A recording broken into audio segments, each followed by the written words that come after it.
Grab your sword and Dance. the horde.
Hello!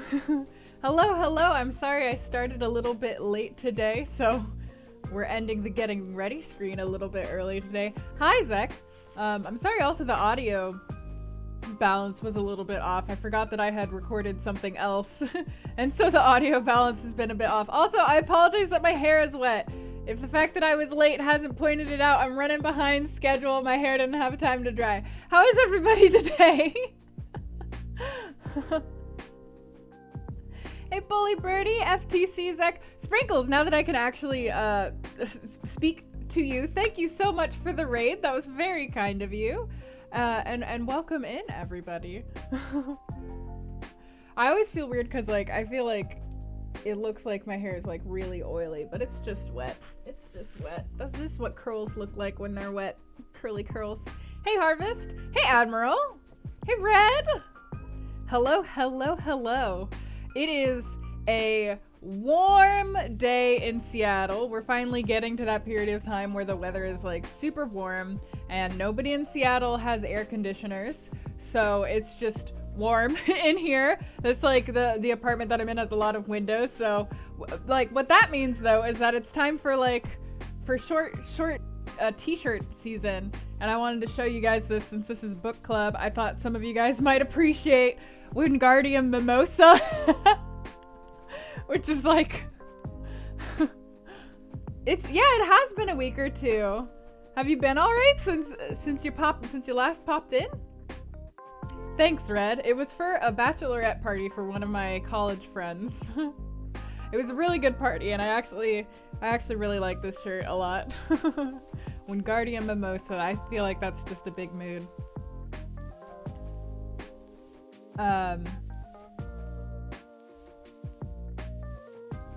Yes. It's a tolerable pun.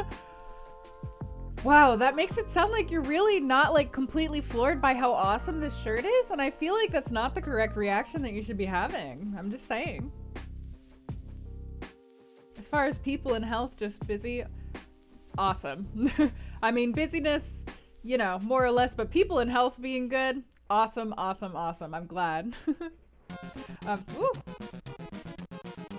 Let me turn the music down very slightly for my own sake. We are meant to be chill streaming, maybe not spider dancing. There we go, chill streaming today. So today we will be getting back into Jane Eyre. We're going to be starting on chapter 27, exclamation point PDF, if anybody, the startle music gives you hope. Exclamation point PDF if you would like to read along. It will have a free PDF linked there. Thank you, Zach. It's a sharp pun. You could say it is clever. I wish I had been the one to make it, but I was not. And I can do a bit of a recap for those who have missed. Question, do you want me to recap just the last stream, or would you like me to recap more of the story? It's always hard for me to tell where people last left off and whether they've been following along on the archive VODs. And also, it's like a memory practice. It's a skill of my own memory to see how much of this book I can still recollect. Despite the fact that it's been like a month or so. This is like the 5th or 6th book club stream, so it's been a little bit. Previously in Jane Eyre. Yes, previously in Jane Eyre, let me think, where we started off in the last stream.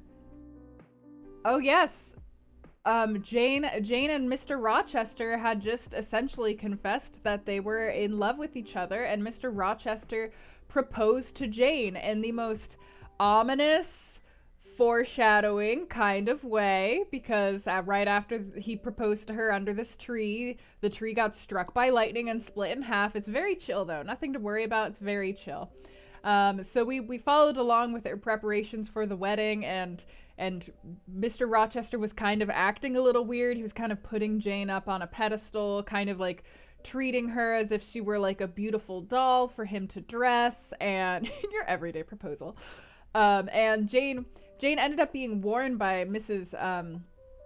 Fairfax, the old lady who like runs the building, hey, maybe, you know, I'm just a little worried for you. He's way older than you. You're a governess. You don't have anything to offer him. I'm just a little bit concerned about what might happen here, so keep your wits about you. So Jane ended up being really difficult during the entire month, only a month, between when he proposed and when they were meant to get married, because she wanted to kind of test him to make sure that he truly loved her. And that all seemed to be going pretty swell. But then, the night before they were going to get married, Jane had a terrifying dream of carrying a screaming infant through, which is a bad portent. It's a superstition back in those days. Infants in dreams mean bad omen. But she was carrying a screaming infant through the ruins of Thornfield Hall, and she told this dream to, and then when she woke up from that dream, there was a creature of some sort in her room trying on her wedding veil, and so she was freaked out. But she, like, passed out from fright, and the creature wasn't there when she woke back up, and she told Mr. Rochester. Mr. Rochester seemed alarmed, but was like, oh, don't worry about it. Just go sleep in the room with Adele, and, you know, just, you know, don't sleep alone, and you'll be fine. Everything is fine. So the next day, the wedding is set to start, and she gets changed for it, and Mr. Rochester's really impatient. He's like, come on, we gotta go. They get to the church, and there's these people loitering around the back of the church, and Jane sees it. Mr. Rochester doesn't. She, of course, doesn't really think anything about it. She's like, oh, they must be here to visit the graves. So they go into the church, and they start the ceremony, and then, of course, it gets to the point where they were like, if anyone has any objections, please speak now. And the two men who had snuck into the church, and they said, yes, I object. And Mr. Rochester was like, who's objecting? And they were like, well, we're objecting because you, sir, are already married to my sister. And blah, blah, blah. And Jane was like, say what? And it was partially explained that, yes, Mr. Rochester has been married before. And Mr. Rochester was like, hey, I feel like I was justified in doing this. And if you want to know why I feel justified in doing this, come with me. And so he takes them into Thornfield Hall, up into the 3rd floor where the hidden room is, and reveals his wife, who is like growling on the ground and like crawling around the room and has like unruly hair and like bloodshot eyes, and she's all scary and stuff, and she's like crawling around, and Grace Poole, the mysterious woman, is keeping guard of her and like watching over her. And while they come in to look at this, hey Crethian, hey, thank you for resubscribing, welcome back to the fold, congrats on your 10-month streak. But as they were looking at this woman, Mr. Rochester's wife, Jane, or the wife lunges at Mr. Rochester, and he has to like wrestle her down to the ground and like get out of there. And then everybody leaves, and Jane goes into her room and is like, well, that happened. Here I thought I was gonna, you know, get married and like be happy and stuff, but I guess I'm not going to do that. I'm gonna lay down on this bed and cry. And that's where we ended. That's where we ended. So we have to see what the hell Jane is gonna do about the fact that this guy tried to make her a bigamist against the church. This book is, yes, this book is wild. It's a good time. I do recommend it, JL.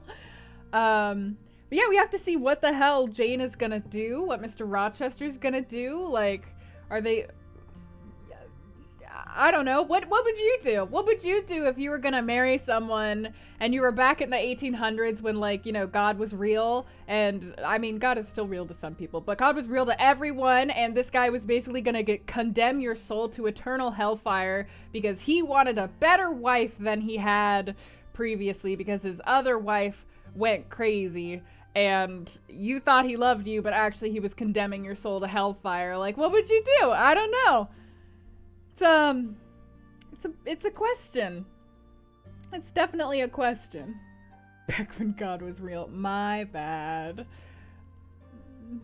Back when people were more unified in Europe in their worshipping of one situation. How about that? Is that better? Tipped my hand there a bit.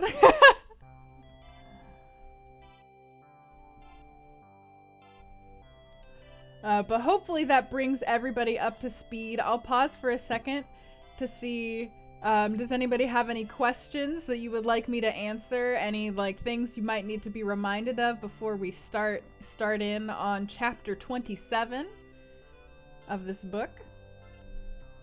Of this bizarre book.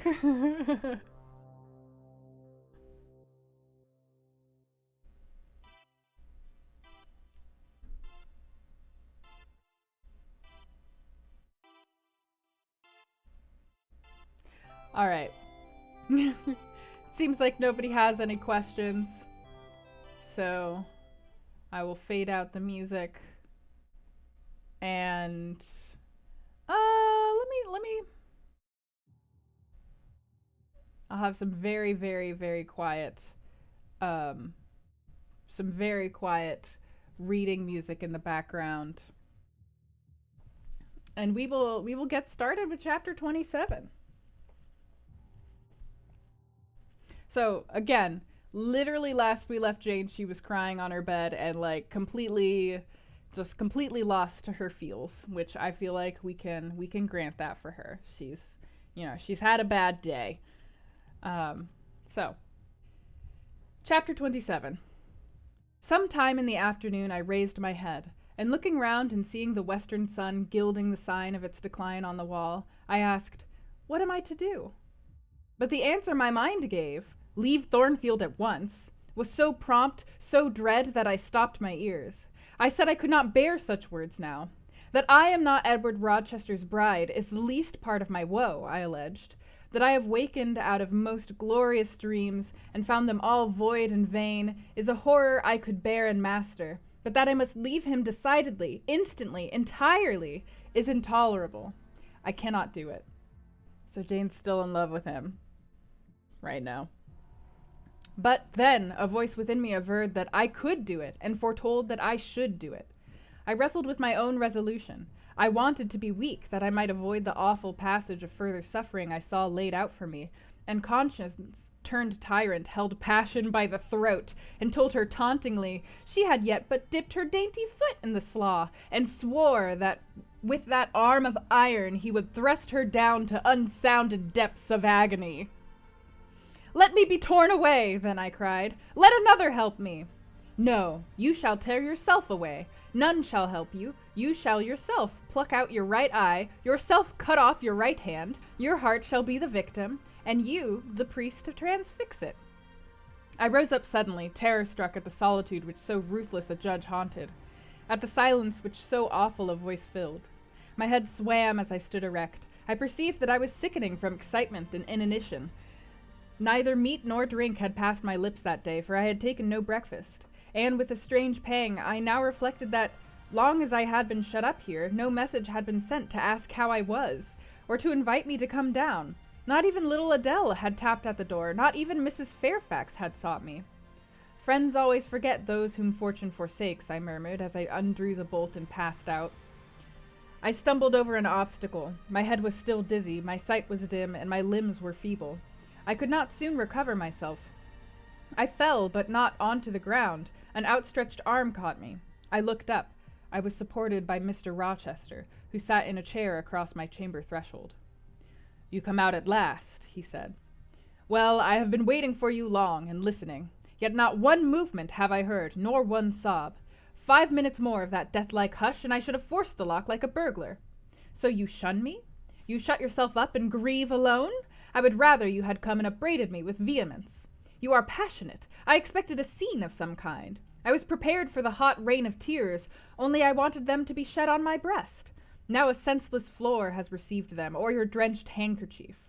But I err. You have not wept at all. I see a white cheek and a faded eye, but no trace of tears. I suppose, then, your heart has been weeping blood? Well, Jane, not a word of reproach? Nothing bitter, nothing poignant, nothing to cut a feeling or sting a passion? You sit quietly where I have placed you, and regard me with a weary, passive look. Jane, I never meant to wound you thus. If the man who had but one little ewe lamb, that was dear to him as a daughter, that ate of his bread and drank of his cup, and lay in his bosom, had by some mistake slaughtered it at the shambles, He would not have rued his bloody blunder more than I now rue mine. Will you ever forgive me? Reader, I forgave him at the moment and on the spot. There was such deep remorse in his eye, such true pity in his tone, such manly energy in his manner, and besides there was such unchanged love in his whole look and mien. I forgave him all, yet not in words, not outwardly, only at my heart's core. You know I am a scoundrel, Jane. Ere long he inquired wistfully, wondering, I suppose, at my continued silence and tameness, the result rather of weakness than of will. Yes, sir. Then tell me so roundly and sharply. Don't spare me. I cannot. I am tired and sick. I want some water. He heaved a sort of shuddering sigh, and taking me in his arms, carried me downstairs. At first I did not know to what room he had borne me. All was cloudy to my glazed sight. Presently I felt the reviving warmth of a fire, for, summer as it was, I had become icy cold in my chamber. He put wine to my lips. I tasted it and revived. Then I ate something he offered me, and was soon myself. I was in the library, sitting in his chair. He was quite near. If I could go out of life now without too sharp a pang, it would be well for me, I thought. Then I should not have to make the effort of cracking my heartstrings and rending them from among Mr. Rochester's. I must leave him, it appears. I do not want to leave him. I cannot leave him. How are you now, Jane? Much better, sir. I shall be well soon. Taste the wine again, Jane. I obeyed him. Then he put the glass on the table, stood before me, and looked at me attentively. Suddenly he turned away with an inarticulate exclamation, full of passionate emotion of some kind. He walked fast through the room and came back. He stooped towards me as if to kiss me, but I remembered caresses were now forbidden. I turned my face away and put his aside. What? How is this? He exclaimed hastily. Oh, I know. You won't kiss the husband of Bertha Mason? You consider my arms filled and my embraces appropriated. At any rate, there is neither room nor claim for me, sir. Why, Jane? I will spare you the trouble of much talking. I will answer for you. Because I have a wife already, you would reply. I guess rightly? Yes. If you think so, you must have a strange opinion of me.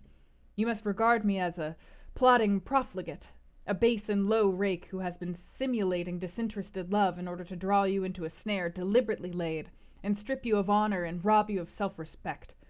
What do you say to that? I see you can say nothing in the first place. You are faint still, and have enough to do to draw your breath. In the second place, you cannot yet accustom yourself to accuse and revile me, and besides, the floodgates of tears are opened, and they would rush out if you spoke much, and you have no desire to expostulate, to upbraid, to make a scene. You are thinking how to act. Talking you consider is of no use. I know you. I am on my guard. Sir, I do not wish to act against you, I said, and my unsteady voice warned me to curtail my sentence. Not in your sense of the word, but in mine you are scheming to destroy me. You have as good as said that I am a married man. As a married man you will shun me, keep out of my way. Just now you have refused to kiss me. You intend to make yourself a complete stranger to me, to live under this roof only as Adele's governess. If ever I say a friendly word to you, if ever a friendly feeling inclines you again to me, you will say, that man had nearly made me his mistress. I must be ice and rock to him, and ice and rock you will accordingly become. I cleared and steadied my voice to reply, all is changed about me, sir. I must change too. There is no doubt of that, and to avoid fluctuations of feeling and continual combats with recollections and associations, there is only one way. Adele must have a new governess, sir. Oh, Adele will go to school! I have settled that already, nor do I mean to torment you with the hideous associations and recollections of Thornfield Hall. This accursed place, this tent of Aiken, this insolent vault offering the ghastliness of living death to the light of the open sky, this narrow stone hell with its one real fiend, worse than a legion of such as we imagine. Jane, you shall not stay here, nor will I. I was wrong ever to bring you to Thornfield Hall, knowing as I did how it was haunted. I charged them to conceal from you, before I ever saw you, all knowledge of the curse of the place, merely because I feared Adele never would have a governess to stay if she knew what inmate she was housed, and my plans would not permit me to remove the maniac elsewhere, though I possess an old house, Ferndean Manor, even more retired and hidden than this, where I could have lodged her safely enough, had not a scruple about the healthiness of the situation in the heart of a wood made my conscience recoil from the arrangement. Probably those damp walls would have eased me of her charge. Oh, damn! What the hell? Sorry. Probably those damp walls would soon have eased me of her charge, but to each villain his own vice, and mine is not a tendency to indirect assassination, even of what I most hate. Well, isn't Mr. Rochester a good guy after all? Concealing the madwoman's neighborhood from you, however, was something like covering a child with a cloak and laying it down near an upas tree.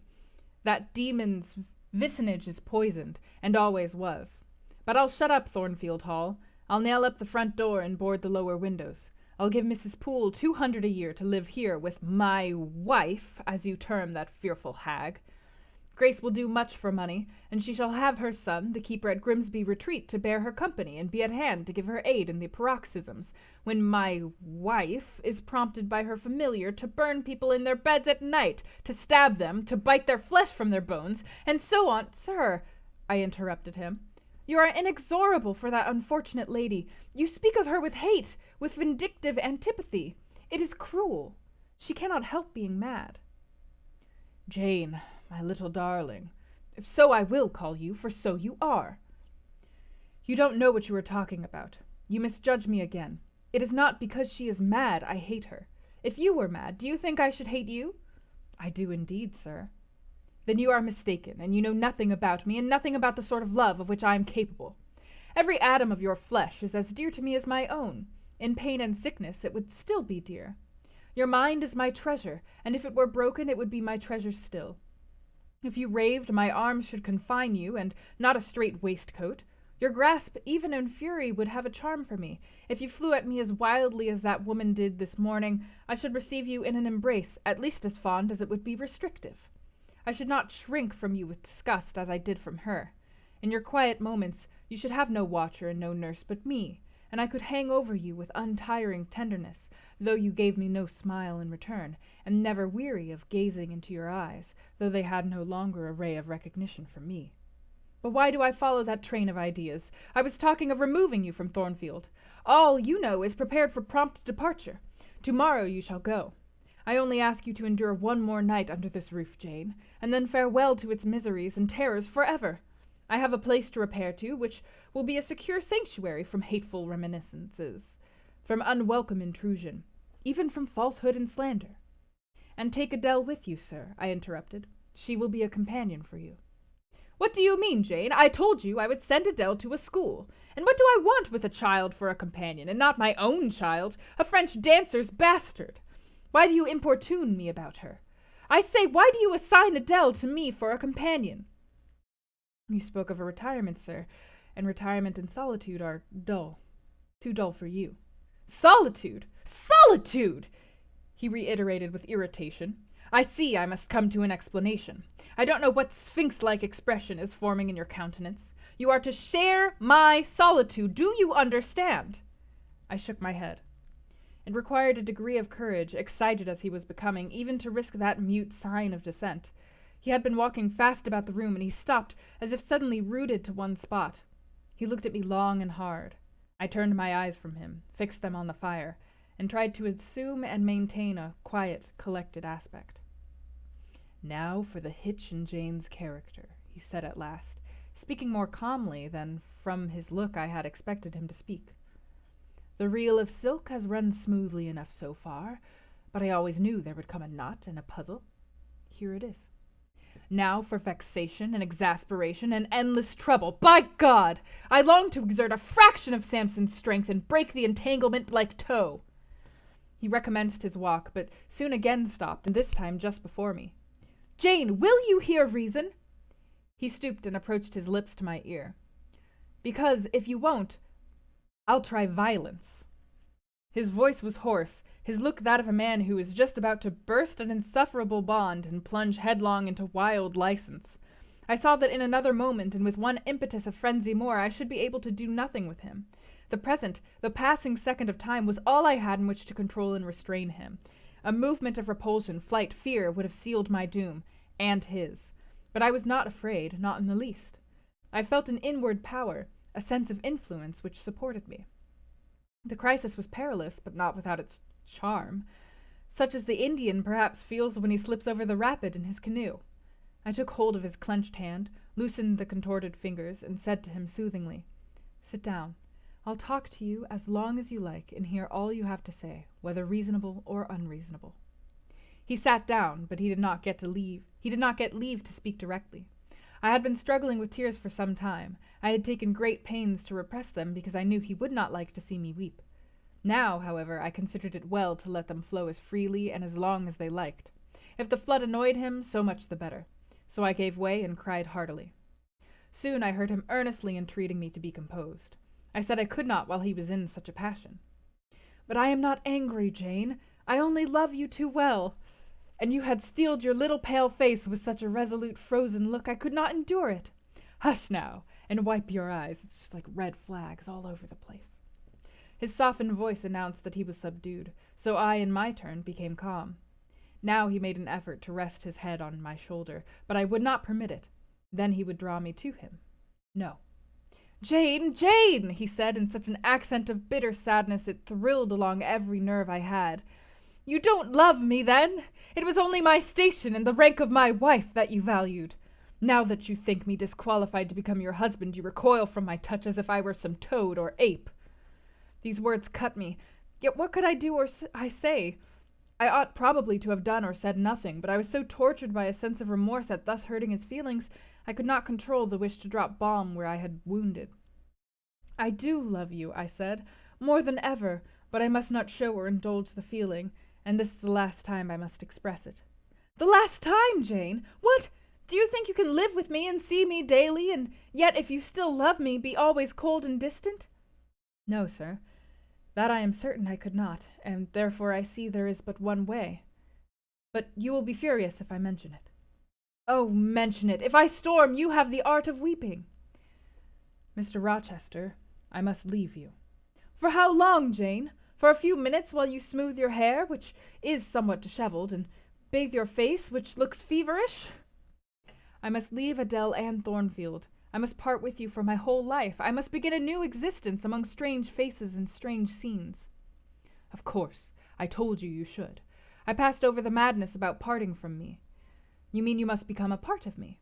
"As to the new existence, it is all right. You shall yet be my wife. I am not married. You shall be Mrs. Rochester, both virtually and nominally. I shall keep only to you so long as you and I live. You shall go to a place I have in the south of France, a whitewashed villa on the shores of the Mediterranean. There you shall live a happy and guarded and most innocent life. Never fear that I wish to lure you into error, to make you my mistress. Why did you shake your head? Jane, you must be reasonable, or in truth I shall again become frantic." His voice and hand quivered, his large nostrils dilated, his eye blazed. Still I dared to speak. "Sir, your wife is living. That is a fact acknowledged this morning by yourself. If I lived with you as you desire, I should then be your mistress. To say otherwise is sophistical, is false." "Jane, I am not a gentle-tempered man. You forget that. I am not long-enduring. I am not cool and dispassionate. Out of pity to me and yourself, put your finger on my pulse and feel how it throbs, and beware." He bared his wrist and offered it to me. The blood was forsaking his cheek and lips. They were growing livid. I was distressed on all hands. To agitate him thus deeply by a resistance he so abhorred was cruel. To yield was out of the question. I did what human beings do instinctively when they are driven to utter extremity. Looked for aid to one higher than man. The words, "God help me!" burst involuntarily from my lips. "I am a fool!" cried Mr. Rochester suddenly. "I keep telling her I am not married, and do not explain to her why. I forget she knows nothing of the character of that woman, or of the circumstances attending my infernal union with her. Oh, I am certain Jane will agree with me in opinion when she knows all that I know. Just put your hand in mine, Janet, that I may have the evidence of touch as well as sight, to prove you are near me, and I will in a few words show you the real state of the case. Can you listen to me?" "Yes, sir, for hours, if you will." "I ask only minutes. Jane, did you ever hear or know that I was not the eldest son of my house, that I had once a brother older than I? I remember Mrs. Fairfax told me so once. And did you ever hear that my father was an avaricious, grasping man? I have understood something to that effect." Well, Jane, being so, it was his resolution to keep the property together. He could not bear the idea of dividing his estate and leaving me a fair portion. All, he resolved, should go to my brother Roland. Yet as little could he endure that a son of his should be a poor man. I must be provided for by a wealthy marriage. He sought me a partner betimes. Mr. Mason, a West India planter and merchant, was his old acquaintance. He was certain his possessions were real and vast. He made inquiries. Mr. Mason, he found, had a son and a daughter. He learned from him that he could and would give the latter a fortune of £30,000. That sufficed. When I left college I was sent out to Jamaica to espouse a bride already courted for me. My father said nothing about her money, but he told me Miss Mason was the boast of Spanish Town for her beauty, and this was no lie. I found her a fine woman in the style of Blanche Ingram, tall, dark, and majestic. Her family wished to secure me because I was of a good race, and so did she. They showed her to me in parties, splendidly dressed. I seldom saw her alone, and had very little private conversation with her. She flattered me, and lavishly displayed for my pleasure her charms and accomplishments. All the men in her circle seemed to admire her and envy me. I was dazzled, stimulated. My senses were excited, and being ignorant, raw, and inexperienced, I thought I loved her. There is no folly so besotted that the idiotic rivalries of society, the pure prurience, the rashness, the blindness of youth will not hurry a man to its commission. Her relatives encouraged me. Competitors piqued me. She allured me. A marriage was achieved almost before I knew where I was. Oh, I have no respect for myself when I think of that act. An agony of inward contempt masters me. I never loved, I never esteemed, I did not even know her. I was not sure of the existence of one virtue in her nature. I had marked neither modesty, nor benevolence, nor candor, nor refinement in her mind or manners, and I married her. Gross, groveling, mole-eyed blockhead that I was. With less sin I might have— But let me remember to who I am speaking. My bride's mother I had never seen. I understood she was dead. The honeymoon over, I learned my mistake. She was only mad and shut up in a lunatic asylum. There was a younger brother, too, a complete dumb idiot. The elder one, whom you have seen, and whom I cannot hate, whilst I abhor all his kindred, because he has some grains of affection in his feeble mind, shown in the continued interest he takes in his wretched sister, and also in a dog-like attachment he once bore me, will probably be in the same state one day. My father and my brother Roland knew all this, but they thought only of the £30,000 and joined in the plot against me. These were vile discoveries, but except for the treachery of concealment, I should have made them no subject of reproach to my wife, even when I found her nature wholly alien to mine, her tastes obnoxious to me, her cast of mind common, low, narrow, and singularly incapable of being led to anything higher, expanded to anything larger. When I found that I could not pass a single evening, nor even a single hour of the day with her in comfort, that kindly conversation could not be sustained between us, because whatever topic I started immediately received from her a turn at once coarse and trite, perverse and imbecile. When I perceived that I should never have a quiet or settled household, because no servant would bear the continued outbreaks of her violent and unreasonable temper, or the vexations of her absurd, contradictory, exacting orders, even then I restrained myself. I eschewed upbraiding. I curtailed remonstrance. I tried to devour my repentance and discuss in secret. I repressed the deep antipathy I felt. Jane, I will not trouble you with abominable details. Some strong words shall express what I have to say. I lived with that woman upstairs 4 years, and before that time she had tried me indeed. Her character ripened and developed with frightful rapidity. Her vices sprang up fast and rank. They were so strong only cruelty could check them, and I would not use cruelty. What a pygmy intellect she had, and what giant propensities! How fearful were the curses those propensities entailed on me! Bertha Mason, the true daughter of an infamous mother, dragged me through all the hideous and degrading agonies which must attend a man bound to a wife at once intemperate and unchaste. My brother in the interval was dead, and at the end of the 4 years my father died too. I was rich enough now, yet poor to hideous indigence. A nature the most gross, impure, depraved I ever saw was associated with mine, and called by the law and by society a part of me. And I could not rid myself of it by any legal proceedings, for the doctors now discovered that my wife was mad. Her excesses had prematurely developed the germs of insanity. Jane, You don't like my narrative. You look almost sick. Shall I defer the rest to another day? No, sir, finish it now. I pity you. I do earnestly pity you. Pity, Jane, from some people is a noxious and insulting sort of tribute, which one is justified in hurling back in the teeth of those who offer it. But that is the sort of pity native to callous, selfish hearts. It is a hybrid, egotistical pain at hearing of woes, crossed with ignorant contempt for those who have endured them. But that is not your pity, Jane.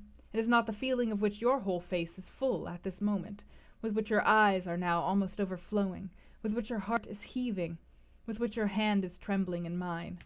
Your pity, my darling, is the suffering mother of love. Its anguish is the very natal pang of the divine passion. I accept it, Jane. Let the daughter have free advent. My arms wait to receive her. Now, sir, proceed. What did you do when you found she was mad? Jane, I approached the verge of despair. A remnant of self-respect was all that intervened between me and the gulf. In the eyes of the world I was doubtless covered with grimy dishonor, but I resolved to be clean in my own sight, and to the last I repudiated the contamination of her crimes, and wrenched myself from connection with her mental defects. Still, society associated my name and person with hers. I yet saw her and heard her daily. Something of her breath, pho, mixed with the air I breathed, and besides, I remembered I had once been her husband. That recollection was then, and is now, inexpressibly odious to me. Moreover, I knew that while she lived, I could never be the husband of another and better wife, and though 5 years my senior, her family and her father had lied to me even in the particular of her age, she was likely to live as long as I, being as robust in frame as she was infirm in mind. Thus, at the age of 26, I was hopeless. One night I had been awakened by her yells. Since the medical men had pronounced her mad, she had of course been shut up. It was a fiery West Indian night, one of the description that frequently precede the hurricanes of those climates. Being unable to sleep in bed, I got up and opened the window. The air was like a sulphur steams. I could find no refreshment anywhere. Mosquitoes came buzzing in and hummed sullenly around the room. The sea, which I could hear from thence, rumbled dull like an earthquake. Black clouds were casting up over it. The moon was setting in the waves, broad and red, like a hot cannonball. She threw her last bloody glance over a world quivering with the ferment of tempest. I was physically influenced by the atmosphere and scene, and my ears were filled with the curses the maniac still shrieked out, wherein she momentarily mingled my name with such a tone of demon-hate, with such language. No professed harlot ever had a fouler vocabulary than she, though 2 rooms off I heard every word, the thin partitions of the West India house opposing but slight obstruction to her wolfish cries. "This life," said I at last, "is hell. This is the air. Those are the sounds of the bottomless pit. I have a right to deliver myself from it if I can. The sufferings of this mortal state will leave me with the heavy flesh that now cumbers my soul. Of the fanatic's burning eternity I have no fear. There is not a future state worse than this present one. Let me break away and go home to God." I said this whilst I knelt down at and unlocked a trunk which contained a brace of loaded pistols. I meant to shoot myself.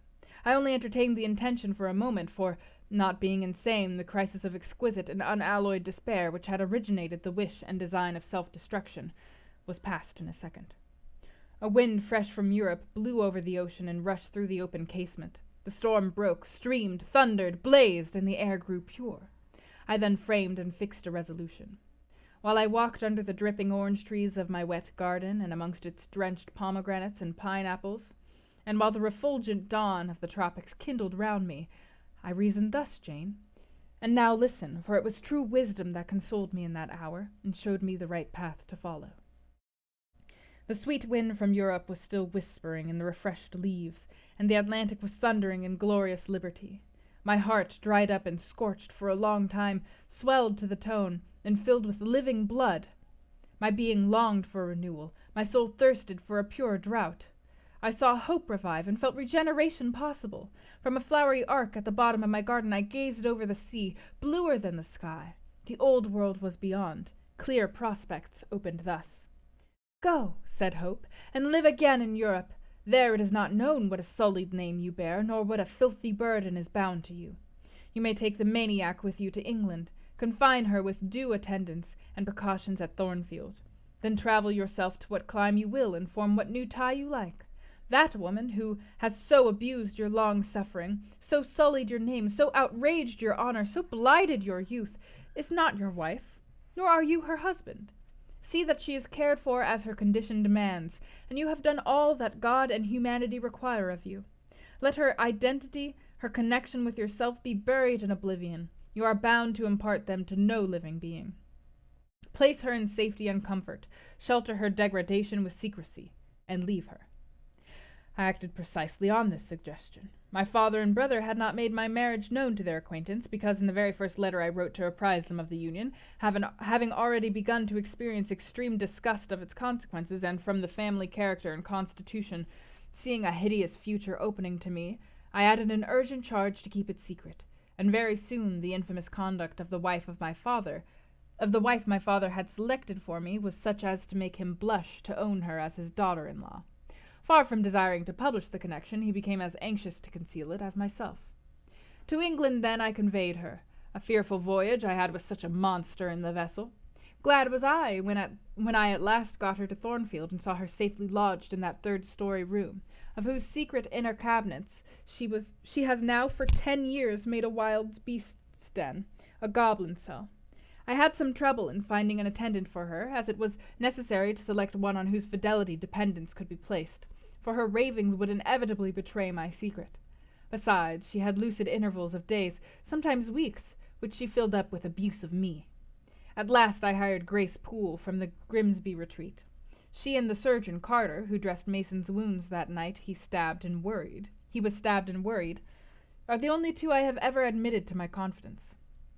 Mrs. Fairfax may indeed have suspected something, but she could have gained no precise knowledge as to facts. Grace has, on the whole, proved a good keeper, though, owing partly to a fault of her own, of which it appears nothing can cure her, and which is incident to her harassing profession, her vigilance has been more than once lulled and baffled. The lunatic is both cunning and malignant. She has never failed to take advantage of her guardian's temporary lapses, once to secrete the knife with which she stabbed her brother, and twice to possess herself of the key of her cell, and issue therefrom in the night time.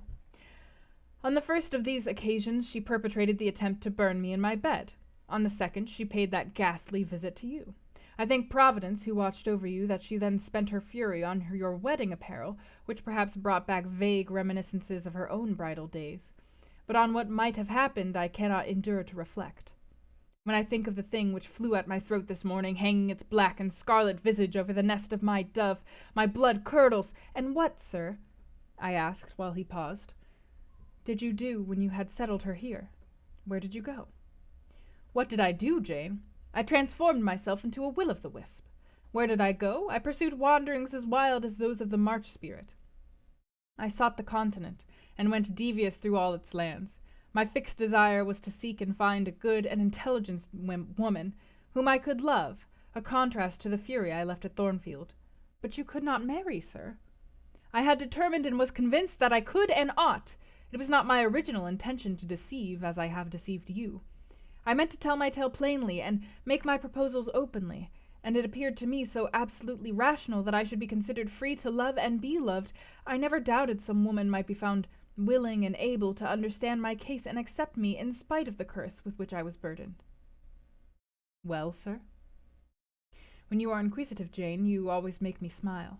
You open your eyes like an eager bird, and make every now and then a restless movement, as if answers in speech did not flow fast enough for you, and you wanted to read the tablet of one's heart. But before I go on, tell me what you mean by your well, sir. It is a small phrase very frequent with you, and which many a time has drawn me on and on through interminable talk. I don't very well know why. I mean, what next? How did you proceed? What came of such an event? Precisely. And what do you wish to know now? Whether you found any one you liked, whether you asked her to marry you, and what she said. I can tell you whether I found any one I liked, and whether I asked her to marry me, but what she said is yet to be recorded in the book of fate. For 10 long years I roved about, living first in one capital, then another, sometimes in St. Petersburg, oftener in Paris, occasionally in Rome, Naples, and Florence. Provided with plenty money and the passport of an old name, I could choose my own society. No circles were closed against me. I sought my ideal of a woman amongst English ladies, French countesses, Italian signoras, and German Gräfinnen. I could not find her. Sometimes for a fleeting moment I thought I caught a glance, heard a tone, beheld a form which announced the realization of my dream, but I was presently undeserved. You are not to suppose that I desired perfection, either of mind or person. I longed only for what suited me, for the antipodes of the Creole, and I longed vainly. Amongst them all I found not one whom, had I ever been so free, I, warned as I was of the risks, the horrors, the loathings of incongruous unions, would have asked to marry me. Disappointment made me reckless. I tried dissipation, never debauchery. That I hated and hate. That was my Indian Messalinus attribute. Rooted disgust at it and her restrained me much. Rooted disgust at it and her restrained me much, even in pleasure. Any enjoyment that bordered on riot seemed to approach me to her and her vices, and I eschewed it. Yet I could not live alone, so I tried the companionship of mistresses. The first I chose was Céline Varens, another of those steps which make a man spurn himself when he recalls them. You already know what she was, and how my liaison with her terminated. She had two successors, an Italian, Giacinta, and a German, Clara, both considered singularly handsome. What was their beauty to me in a few weeks? Giacinta was unprincipled and violent. I tired of her in 3 months. Clara was honest and quiet, but heavy, mindless, and unimpressible, not one whit to my taste. I was glad to give her a sufficient sum to set her up in a good line of business, and so get decently rid of her. But, Jane, I see by your face you are not forming a very favorable opinion of me just now. You think me an unfeeling, loose-principled rake, don't you? I don't like you so well as I have done sometimes, indeed, sir. Did it not seem to you in the least wrong to live in that way, first with one mistress and then another? You talk of it as a mere matter of course. It was with me, and I did not like it. It was a groveling fashion of existence. I should never like to return to it.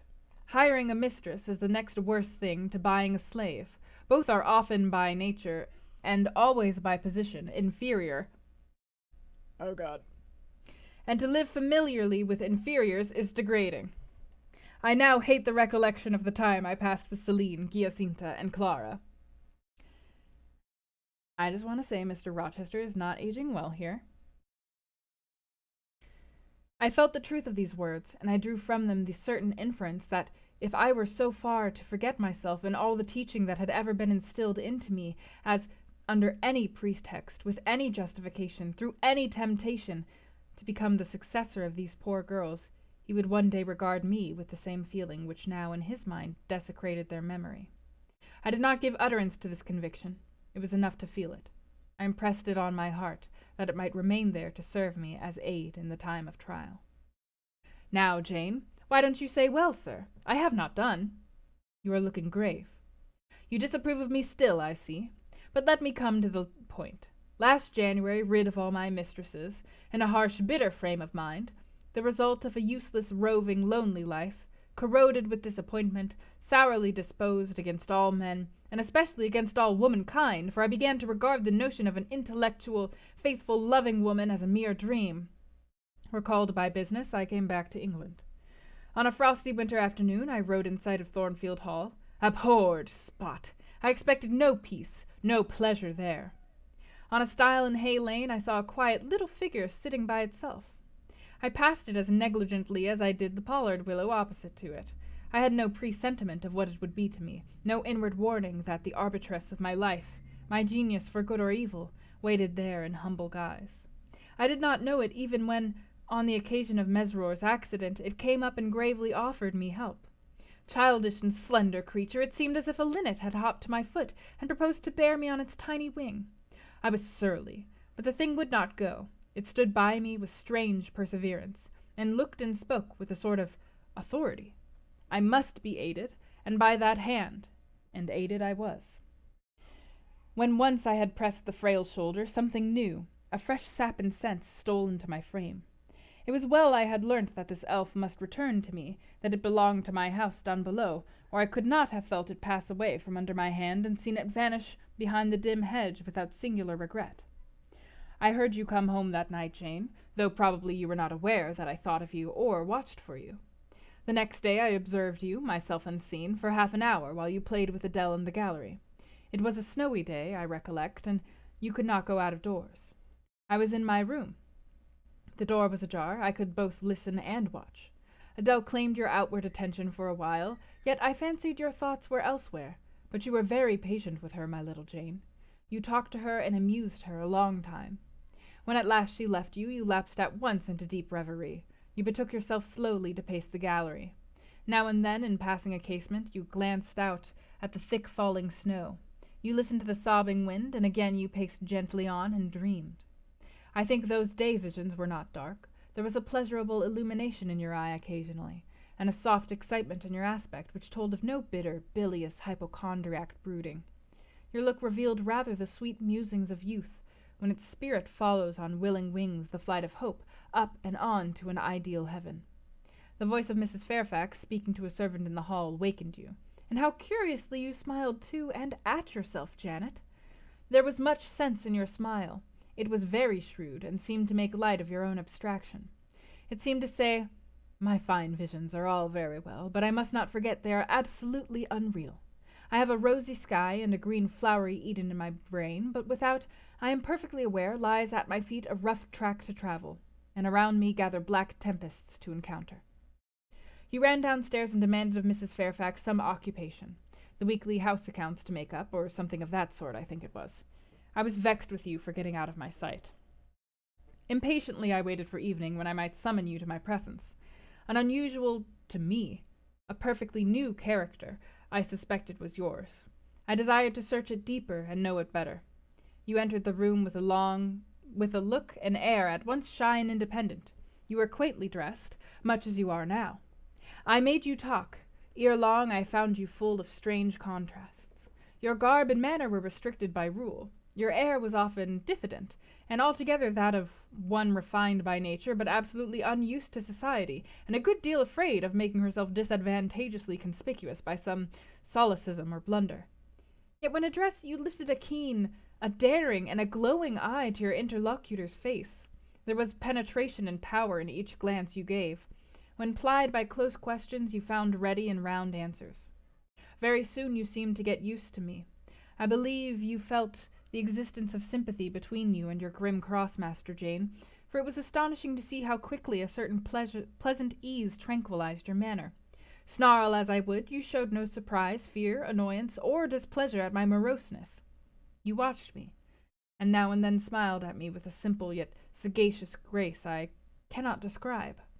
I was at once content and stimulated with what I saw. I liked what I had seen, and wished to see more. Yet for a long time I treated you distantly, and sought your company rarely. I was an intellectual epicure, and wished to prolong the gratification of making this novel and piquant acquaintance. Besides, I was for a while troubled with a haunting fear that if I handled the flower freely, its bloom would fade. The sweet charm of freshness would leave it. I did not then know that it was no transitory blossom, but rather the radiant resemblance of one, cut in an indestructible gem. Moreover, I wished to see whether you would seek me if I shunned you, but you did not. You kept in the schoolroom, as still as your own desk and easel. If by chance I met you, you passed me as soon and with as little token of recognition as was consistent with respect. Your habitual expression in those days, Jane, was a thoughtful look. Not despondent, for you were not sickly, but not buoyant, for you had little hope, and no actual pleasure. I wondered what you thought of me, or if you ever thought of me, and resolved to find this out. I resumed my notice of you.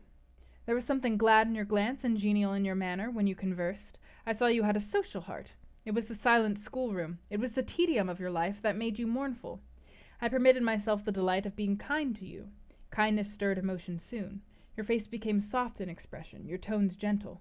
I liked my name pronounced by your lips in a grateful, happy accent.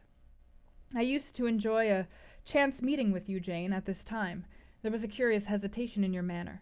You glanced at me with a slight trouble, a hovering doubt. You did not know what my caprice might be, whether I was going to play the master and be stern, or the friend and be benignant.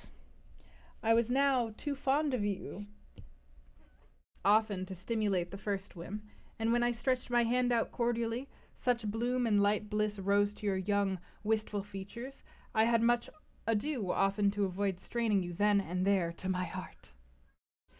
Don't talk any more of those days, sir, I interrupted, furtively dashing away some tears from my eyes. His language was torture to me, for I knew what I must do, and do soon, and all these reminiscences and these revelations of his feelings only made my work more difficult. No, Jane, he returned. What necessity is there to dwell on the past, when the present is so much surer, the future so much brighter? I shuddered to hear the infatuated assertion. You see now how the case stands, do you not? He continued. After a youth and manhood passed half in unutterable misery and half in dreary solitude, I have for the first time found what I can truly love. I have found you. You are my sympathy, my better self, my good angel. I am bound to you with a strong attachment. I think you good, gifted, lovely. A fervent, a solemn passion is conceived in my heart.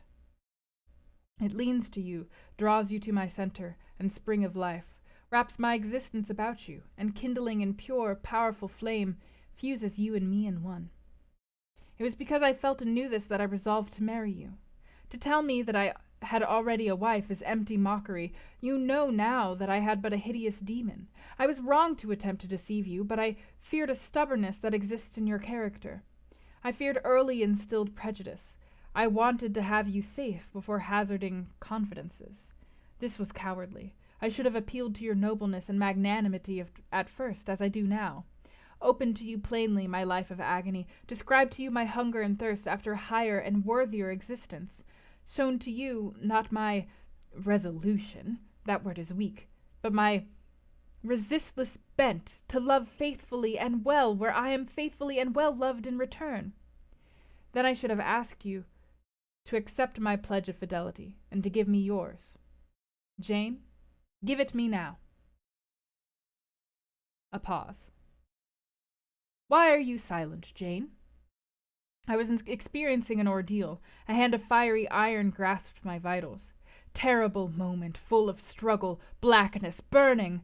Not a human being that ever lived could wish to be loved better than I was loved, and him who thus loved me I absolutely worshipped, and I must renounce love and idol. One drear word comprised my intolerable duty. Depart. Jane, you understand what I want of you. Just this promise. I will be yours, Mr. Rochester. Mr. Rochester, I will not be yours. Another long silence. Jane, recommenced he, with a gentleness that broke me down with grief and turned me stone cold with ominous terror, for this still voice was the pant of a lion rising. Jane, do you mean to go one way in the world, and to let me go another? I do. Jane, bending towards me and embracing me, do you mean it now? I do. And now? Softly kissing my forehead and cheek. I do, extricating myself from restraint rapidly and completely. Oh, Jane, this is bitter. This is wicked. It would not be wicked to love me. It would to obey you. A wild look raised his brows, crossed his features. He rose, but he forbore yet. I laid my hand on the back of a chair for support. I shook, I feared, but I resolved. One instant, Jane. Give one glance to my horrible life when you are gone. All happiness will be torn away with you. What then is left? For a wife I have but the maniac upstairs. As well might you refer me to some corpse in yonder churchyard. What shall I do, Jane? Where turn for a companion and for some hope? Do as I do. Trust in God and yourself. Believe in heaven. Hope to meet again there. Then you will not yield. No. Then you condemn me to live wretched and to die accursed. His voice rose. I advise you to live sinless, and I wish you to die tranquil. Then you snatch love and innocence from me. You fling me back on lust for a passion, vice for an occupation. Mr. Rochester, I no more assign this fate to you than I grasp at it for myself. We were born to strive and endure, you as well as I. Do so. You will forget me before I forget you. You make me a liar by such language. You sully my honor. I declared I would not change. You tell me to my face I shall change soon. And what a distortion in your judgment, what a perversity in your ideas is proved by your conduct. Is it better to drive a fellow creature to despair than to transgress a mere human law? No man being injured by the breach? for you have neither relatives nor acquaintances whom you need to fear to offend by living with me." This was true, and while he spoke my very conscience and reason turned traitors against me and charged me with crime in resisting him. They spoke almost as loud as feeling, and that clamored wildly. "Oh, comply," it said. "Think of his misery, think of his danger. Look at his state when left alone. Remember his headlong nature. Consider the recklessness following on despair. Soothe him, save him, love him. Tell him you love him and will be his. Who in the world cares for you? Who will be injured by what you do?" Still indomitable was the reply. "I care for myself. The more solitary, the more friendless, the more unsustained I am, the more I will respect myself. I will keep the law given by God, sanctioned by man. I will hold to the principles received by me when I was sane, and not mad, as I am now. Laws and principles are not for the times when there is no temptation. They are for such moments as this, when body and soul rise in mutiny against their rigor. Stringent are they, inviolate they shall be. If at my individual convenience I might break them, what would be their worth? They have a worth. So I have always believed, and if I cannot believe it now, it is because I am insane, quite insane, with my veins running fire and my heart beating faster than I can count its throbs. Preconceived opinions, foregone determinations are all I have at this hour to stand by. There I plant my foot." I did.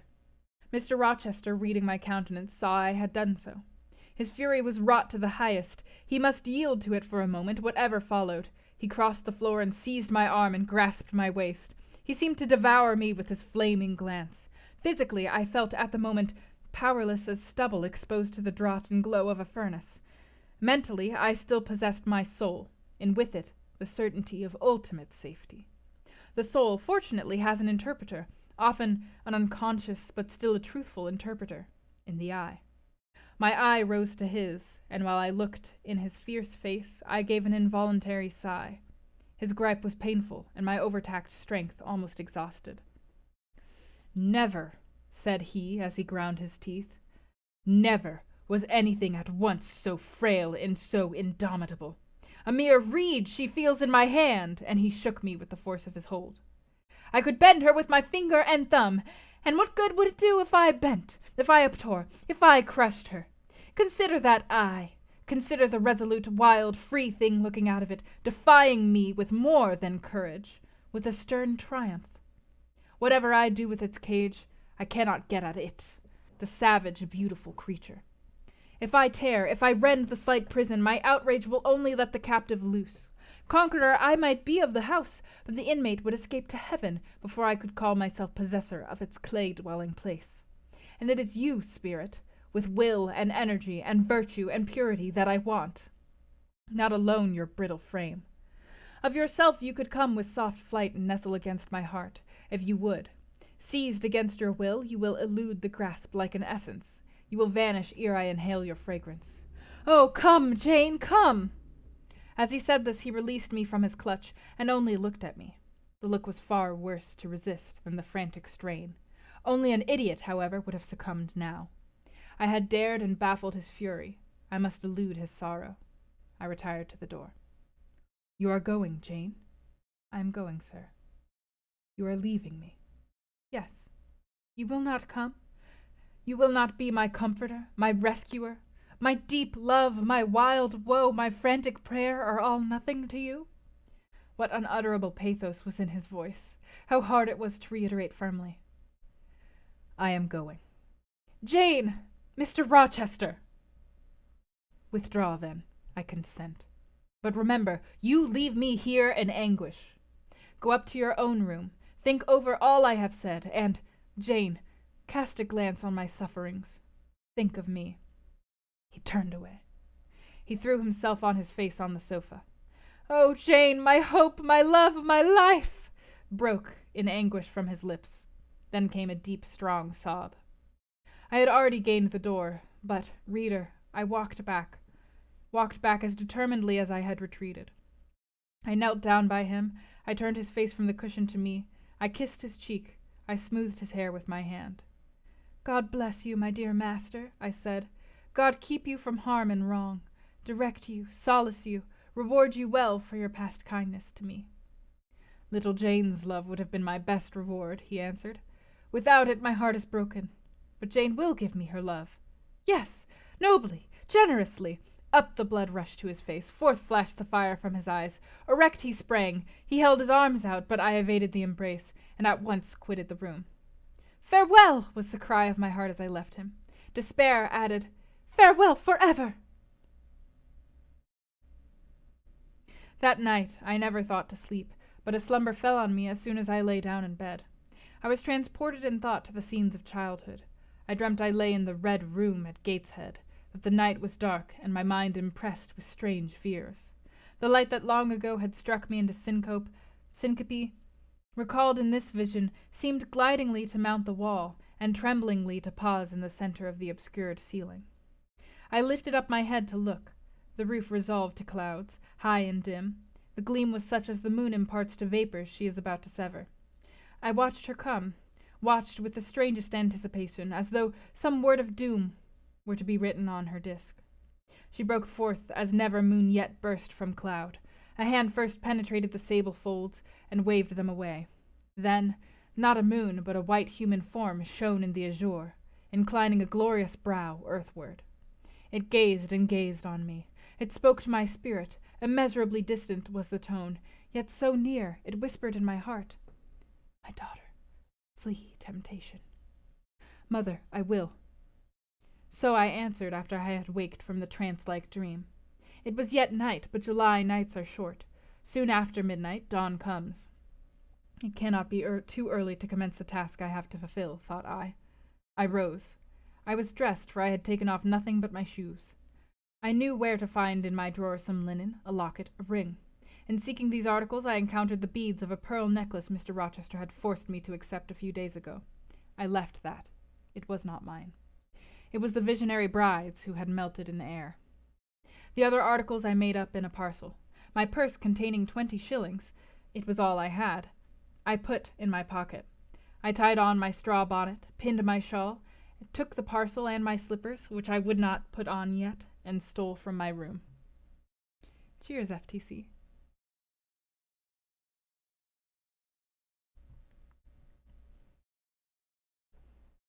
"Farewell, kind Mrs. Fairfax," I whispered as I glided past her door. "Farewell, my darling Adele," I said as I glanced towards the nursery. No thought could be admitted of entering to embrace her. I had to deceive a fine ear. For aught I knew, it might now be listening. I would have got past Mr. Rochester's chamber without a pause, but my heart momentarily stopping its beat at that threshold, my foot was forced to stop also. No sleep was there. The inmate was walking restlessly from wall to wall, and again he sighed while I listened. There was a heaven, a temporary heaven, in this room for me, if I chose. I had but to go in and to say, "Mr. Rochester, I will love you and live with you through life till death," and a fount of rapture would spring to my lips. I thought of this. That kind master who could not sleep now was waiting with impatience for day. He would send for me in the morning. I should be gone. He would have me sought for, vainly. He would feel himself forsaken, his love rejected. He would suffer, perhaps grow desperate. I thought of this too. My hand moved towards the lock. I caught it back and glided on. Drearily I wound my way downstairs. I knew what I had to do, and I did it mechanically. I sought the key of the side door in the kitchen. I sought, too, a phial of oil and a feather. I oiled the key and the lock. I got some water, I got some bread, for perhaps I should have to walk far, and my strength, sorely shaken of late, must not break down. All this I did without one sound. I opened the door, passed out, shut it softly. Dim dawn glimmered in the yard. The great gates were closed and locked, but a wicket in one of them was only latched. Through that I departed.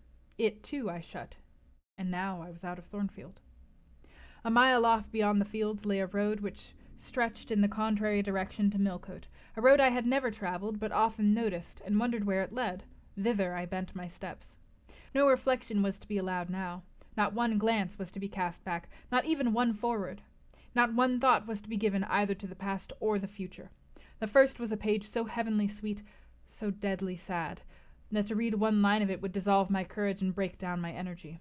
The last was an awful blank, something like the world when the deluge was gone by. I skirted fields and hedges and lanes till after sunrise. I believe it was a lovely summer morning. I know my shoes, which I had put on when I left the house, were soon wet with dew. But I looked neither to rising sun, nor smiling sky, nor wakening nature.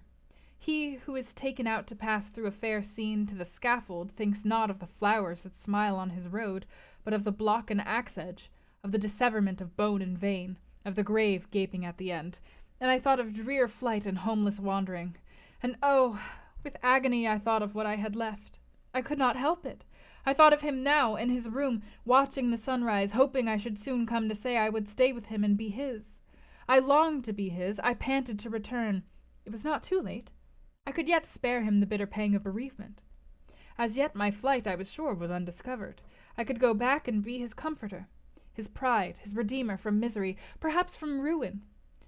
Oh, that fear of his self-abandonment, far worse than my abandonment! How it goaded me! It was a barbed arrowhead in my breast. It tore me when I tried to extract it. It sickened me when remembrance thrust it farther in. Birds began singing in brake and copse. Birds were faithful to their mates. Birds were emblems of love. What was I?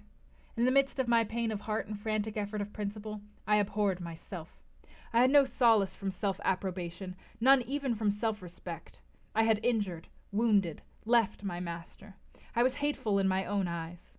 Still I could not turn, nor retrace one step. God must have led me on. As to my own will or conscience, impassioned grief had trampled one and stifled the other. I was weeping wildly as I walked along my solitary way. Fast, fast I went like one delirious. A weakness, beginning inwardly, extending to the limbs, seized me, and I fell. I lay on the ground some minutes, pressing my face to the wet turf. I had some fear or hope that here I should die. But I was soon up, crawling forwards on my hands and knees, and then again raised to my feet, as eager and as determined as ever to reach the road. When I got there I was forced to sit to rest me under the hedge, and while I sat I heard wheels, and saw a coach come on. I stood up and lifted my hand. It stopped. I asked where it was going. The driver named a place a long way off, and where I was sure Mr. Rochester had no connections. I asked for what sum he would take me there. He said 30 shillings. I answered that I had but 20. Well, he would try to make it do. He further gave me leave to get into the inside, as the vehicle was empty. I entered, was shut in, and it rolled on its way. Gentle reader, may you never feel what I then felt. May your eyes never shed such stormy, scalding, heart-wrung tears as poured from mine. May you never appeal to heaven in prayers so hopeless and so agonized as in that hour left my lips. For never may you, like me, dread to be the instrument of evil to what you wholly love. Drama. So that was chapter 27. That was a lot. That was a lot of very vivid, passionate language about how many feelings all of them have. Oh, thank you, Harvest.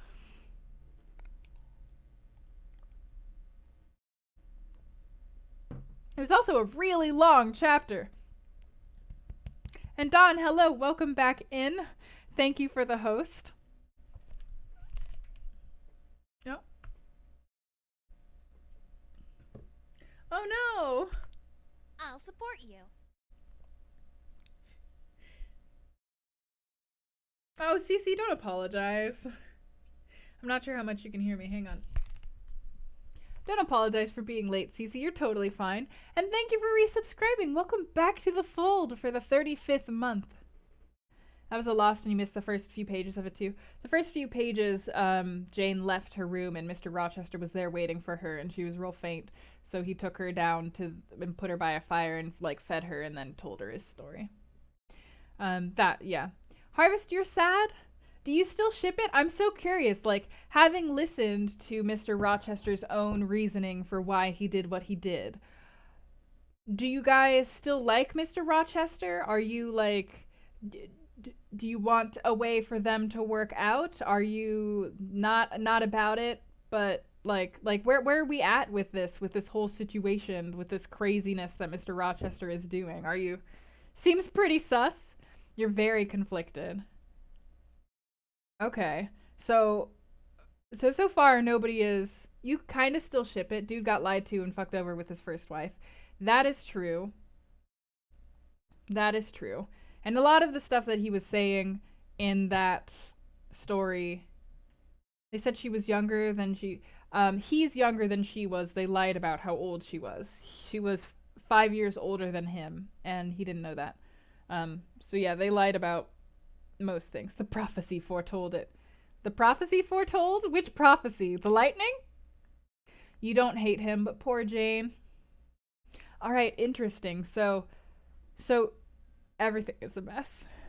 So interestingly, Mr. Rochester has come through this for most of you, and you guys feel bad for him, but not necessarily like 100% in his corner or anything, but you feel bad for him because he did get tricked and lied to. Age isn't a big deal, but being lied to about it is. His wife's family is scummy. That's true. Yes, the lightning.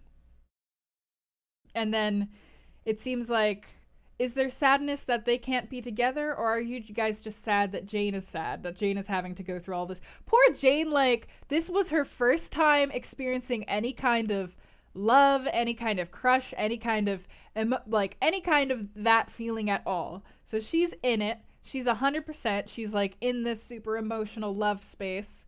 And then this is what happens. And she's like, well, I respect myself and I love myself too much. I gotta leave now.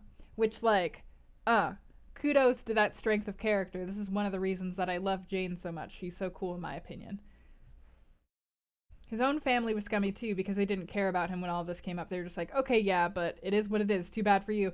I mean, they knowingly knew all about it and like pushed him into it anyways because they wanted to give him money. And like it all ended up being for naught because he got the money from his father and his brother anyways. So it's not like he needed her 30,000 pounds.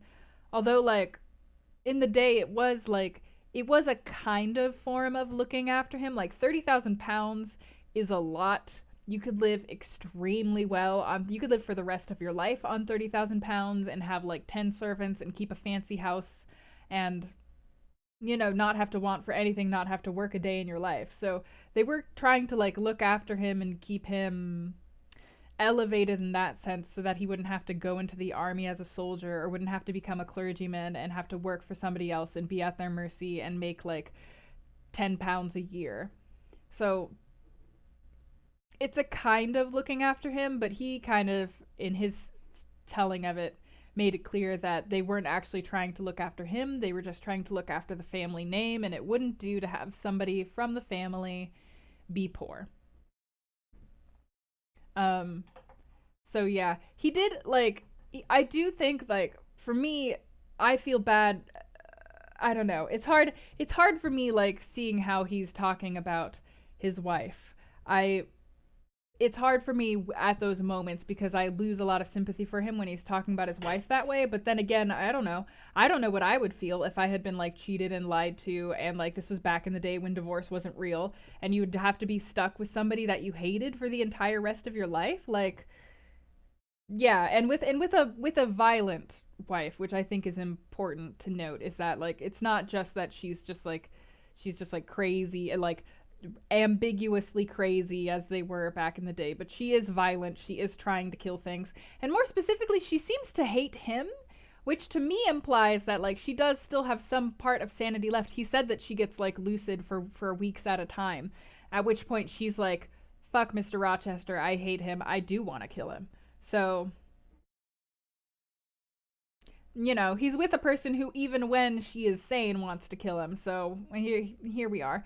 But there were a lot of contradictions with everyone. What do you mean, Cece?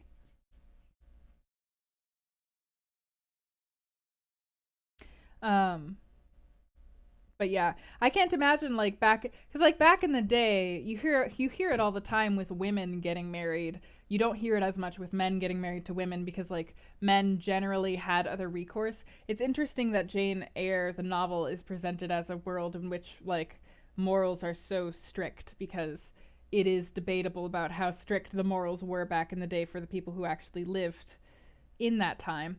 But obviously, if you're writing a book, you want to err on the moral edge. You don't want to, you know, have bad people, especially not back in the day when novels were already considered very licentious and like they novels taught bad character and they taught people to just like laze around and do nothing important and they were bad for women to read. Um, it's a shitty situation for everyone. Poor Jane just got thrown into the middle of it with no warning. Poor Jane was innocent. here. Poor Jane had no idea. I mean, and that's kind of the lamest thing about it. I mean, essentially, Mr. Rochester doesn't think of it this way, but essentially, Mr. Rochester was gonna do the same thing to her that happened to him. You know? She would have married him and then afterwards found out that he was already married, and she would have had to live with the fact that her soul was tainted and she was doing a morally corrupt thing that she didn't agree with and that she had been tricked and lied to. And even more so, oh my god, the ice cream truck is back outside of my house. Why?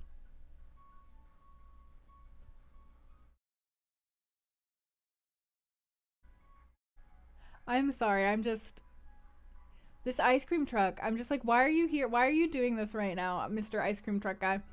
Uh, sorry, I got distracted. But it's interesting that Jane basically like had a moment where she was like, "Oh, if I become this guy's mistress, it sounds nice. I am kind of hungry. It sounds nice to have ice cream, but ice cream's got so much dairy in it. I don't know. Unless they got coconut ice cream up in there. I used to love ice cream sandwiches too. Anyways, Mr. R said he wanted Jane to be his mistress, but he didn't consider any of his previous mistresses worthwhile, and that he did love his wife, but he also hated her and didn't know what love was, and that no girl slash woman was worthy of him and or intrigued him in the ways that he wanted. All right, so you're saying that like within Mr. Rochester's, oh okay, within Mr. Rochester's own story, yeah, he wants Jane to be his mistress, but he also hates his other mistresses because they were so morally bankrupt. Um, he didn't ever say that he loved his wife. He said that he was infatuated with her and thought that that was what love was. He said that he was taken in by her charms and her beauty and like how everybody wanted her and everybody was jealous of him, and he felt like he what is the word that I'm looking for? Not protective, whatever. He felt like she belonged to him to some extent. And so he was saying that he was getting taken in by that. But yeah, it's debatable because obviously he's telling the story to Jane and he's telling it possessive, yes. He's telling the story to Jane and he's telling it in hindsight, and he's probably, twisting some things. So it's arguable maybe he was in love with her. Maybe he thought he was. Maybe he had like a crush on her, you know. And yeah, and that no girl slash woman that he ever met was worthy of him until Jane.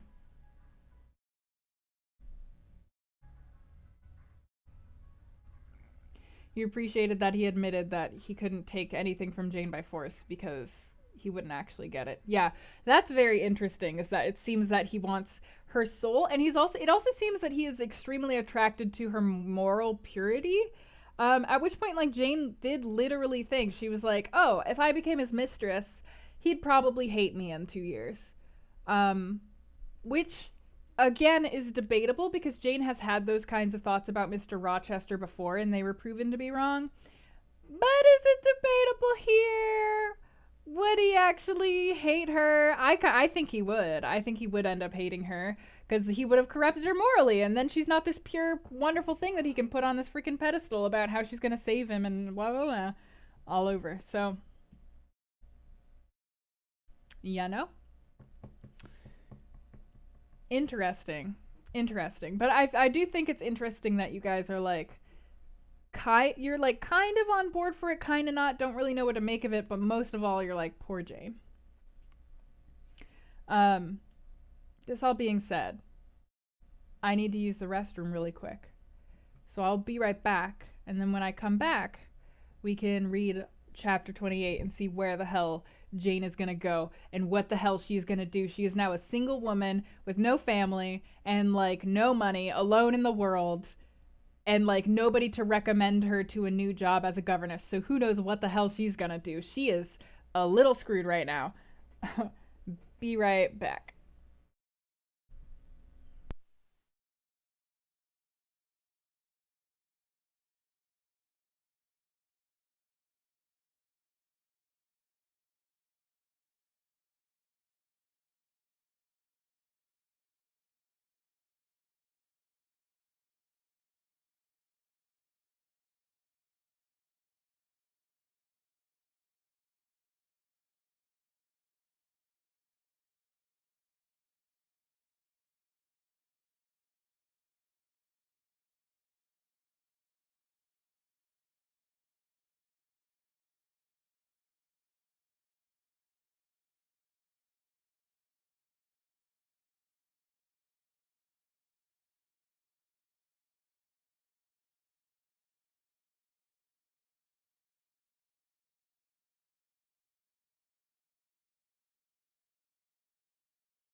Do all ice cream trucks use the same music or do they not? Because I got the ice cream truck song stuck in my head and it's like a hip hop remix of like, I don't even know what song that is, but like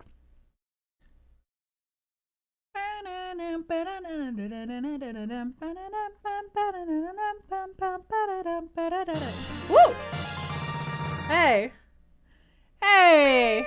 Don, thank you for the 2,000 bits! You patron of the arts. Thank you for the 2,000 bits in Latin Pumpkin. Oh.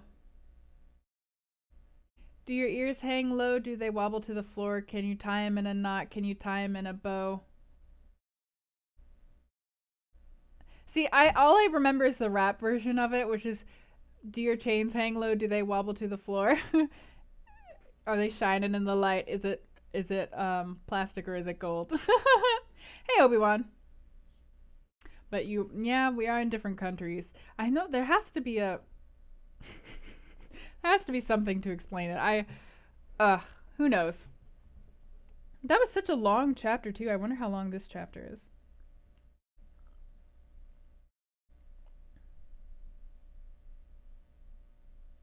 Oh, really? Okay. Oh, okay. Oh, this section of the book is a different length than I originally thought it was. Interesting. I remember this part of the book being quite long. Hey, Lewis. I felt a lot better lurking. All right, thank you. I will do my very best to have a good day. I hope you have a good day too. All right.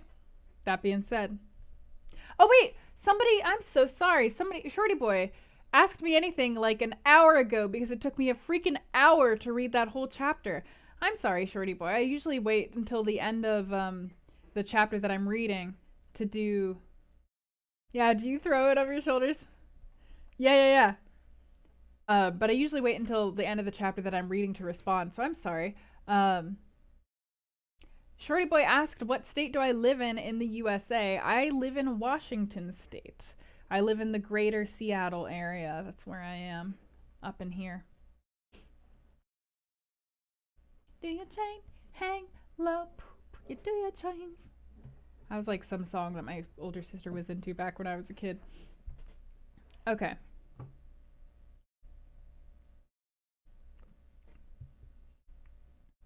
Chapter 28. Captain's log. Jane's journey. Day 28. I'm lost and troubled. Okay. 2 days are past. Captain's log. 2 days are past. It is a summer evening. The coachman has sent me down at a place called Whitcross. He could take me no farther for the sum I had given, and I was not possessed of another shilling in the world. The coach is a mile off by this time. I am alone. At this moment I discover that I forgot to take my parcel out of the pocket of the coach, where I had placed it for safety. There it remains, there it must remain. And now I am absolutely destitute. Whitcross is no town, nor even a hamlet. It is but a stone pillar set up where 4 roads meet. Whitewashed, I suppose, to be more obvious at a distance and in darkness. 4 arms spring from its summit, the nearest town to which these point is, according to the inscription, a distant 10 miles, the farthest above 20. From the well-known names of these towns, I learn in what county I have been lighted, a North Midlandshire, dusk with moorland, ridged with mountains. This I see. There are great moors behind and on each hand of me. There are waves of mountains far beyond that deep valley at my feet. The population here must be thin, and I see no passengers on these roads. They stretch out east, west, north, and south, white, broad, lonely. They are all cut in the moor, and the heather grows deep and wild to their very verge. Yet a chance traveler might pass by, and I wish no eye to see me now. Strangers would wonder what I am doing lingering here at the signpost, evidently objectless and lost. I might be questioned. I could give no answer but what would sound incredible and excite suspicion. Not a tie holds me to human society at this moment. Not a charm or hope calls me where my fellow creatures are. None that saw me would have a kind thought or a good wish for me. I have no relative but the universal mother, Nature. I will seek her breast and ask repose. I struck straight into the heath. I held on to a hollow I saw deeply furrowing the brown moorside. I waded knee-deep in its dark growth. I turned with its turnings, and finding a moss-blackened granite crag in a hidden angle, I sat down under it. High banks of moor were about me. The crag protected my head. The sky was over that. Some time passed before I felt tranquil even here. I had a vague dread that wild cattle might be near, or that some sportsman or poacher might discover me. If a gust of wind swept the waste, I looked up, fearing it was the rush of a bull. If a plover whistled, I imagined it a man. Finding my apprehensions unfounded, however, and calmed by the deep silence that reigned as evening declined at nightfall, I took confidence. As yet I had not thought. I had only listened, watched, dreaded. Now I regained the faculty of reflection. What was I to do? Where to go? Oh, intolerable questions, when I could do nothing and go nowhere, when a long way must yet be measured by my weary, trembling limbs before I could reach human habitation, when cold charity must be entreated before I could get a lodging, reluctant sympathy importuned, almost certain repulse incurred, before my tale could be listened to, or one of my wants relieved. I touched the heath. It was dry and yet warm with the heat of the summer day. I looked at the sky. It was pure. A kindly star twinkled just above the chasm ridge. The dew fell, but with propitious softness. No breeze whispered. Nature seemed to me benign and good. I thought she loved me, outcast as I was, and I, who from man could anticipate only mistrust, rejection, insult, clung to her with filial fondness. Tonight, at least, I would be her guest, as I was her child. My mother would lodge me without money and without price. I had one morsel of bread yet, the remnant of a roll I had bought in a town we passed through at noon with a stray penny, my last coin. I saw ripe bilberries gleaming here and there, like jet beads in the heath. I gathered a handful and ate them with the bread. My hunger, sharp before, was, if not satisfied, appeased by this hermit's meal. I said my evening prayers at its conclusion, and then chose my couch. Beside the crag the heath was very deep. When I lay down my feet were buried in it, rising high on each side. It left only a narrow space for the night air to invade. I folded my shawl double, and spread it over me for a coverlet. A low, mossy swell was my pillow. Thus lodged, I was not, at least, at the commencement of the night, cold. My rest might have been blissful enough, only a sad heart broke it.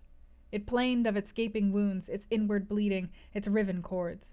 It trembled for Mr. Rochester and his doom. It bemoaned him with bitter pity. It demanded him with ceaseless longing. And, impotent as a bird with both wings broken, it still quivered its shattered pinions in vain attempts to seek him. Worn out with this torture of thought, I rose to my knees. Night was come, and her planets were risen. A safe, still night, too serene for the companionship of fear. We know that God is everywhere, but certainly we feel his presence most when his works are on the grandest scale spread before us. And it is in the unclouded night sky, where his worlds wheel their silent course, that we read clearest his infinitude, his omnipotence, his omnipresence. I had risen to my knees to pray for Mr. Rochester. Looking up, I, with tear-dimmed eyes, saw the mighty Milky Way. Remembering what it was, what countless systems there swept space like a soft trace of light, I felt the might and strength of God. Sure was I of his efficiency to save what he had made. Convinced I grew that neither earth should perish, nor one of the souls it treasured. I turned my prayer to thanksgiving. The source of life was also the savior of spirits. Mr. Rochester was safe. He was God's, and by God would he be guarded. I again nestled to the breast of the hill, and ere long in sleep forgot sorrow. But next day want came to me pale and bare. Long after the little birds had left their nests, long after the bees had come in the sweet prime of day to gather the heath honey before the dew was dried, when the long morning shadows were curtailed and the sun filled earth and sky, I got up and I looked round me. What a still, hot, perfect day! What a golden desert this spreading moor! Everywhere sunshine. I wished I could live in it and on it. I saw a lizard run over the crag. I saw a bee busy among the sweet bilberries. I would fain at the moment have become bee or lizard, that I might have found fitting nutriment, permanent shelter here. But I was a human being, and had a human being's wants. I must not linger where there was nothing to supply them. I rose. I looked back at the bed I had left. Hopeless of the future, I wished but this, that my Maker had that night thought good to require my soul of me while I slept, and that this weary frame, absolved by death from further conflict with fate, had now but to decay quietly and mingle in peace with the soil of this wilderness. Life, however, was yet in my possession, with all its requirements and pains and responsibilities. The burden must be carried, the want provided for, the suffering endured, the responsibility fulfilled. I set out. Whitcross regained, I followed a road which led from the sun, now fervent and high. By no other circumstance had I will to decide my choice. I walked a long time, and when I thought I had nearly done enough, and might conscientiously yield to the fatigue that almost overpowered me, might relax this forced action, and, sitting down on a stone I saw near, submit resistlessly to the apathy that clogged heart and limb, I heard a bell chime, a church bell. I turned in the direction of the sound, and there, amongst the romantic hills whose changes and aspect I had ceased to note an hour ago, I saw a hamlet and a spire. All the valley at my right hand was full of pasture fields, and cornfields, and wood, and a glittering stream ran zigzag through the varied shades of green, the mellowing grain, the sombre woodland, the clear and sunny lea. Recalled by the rumbling of wheels to the road before me, I saw a heavily laden wagon laboring up the hill, and not far beyond were 2 cows and their drover. Human life and human labor were near.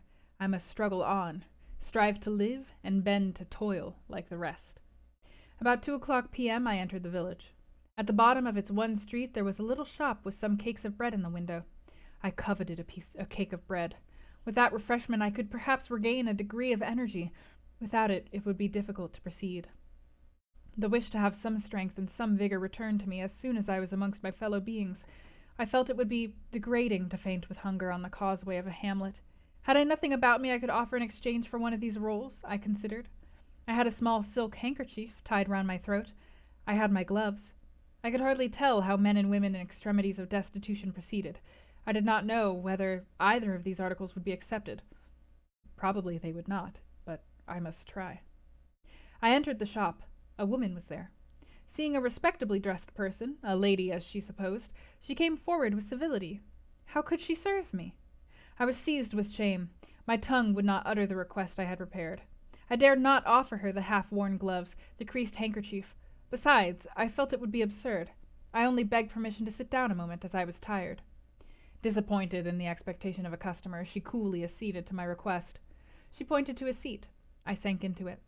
I felt sorely urged to weep, but, conscious how unseasonable such a manifestation would be, I restrained it.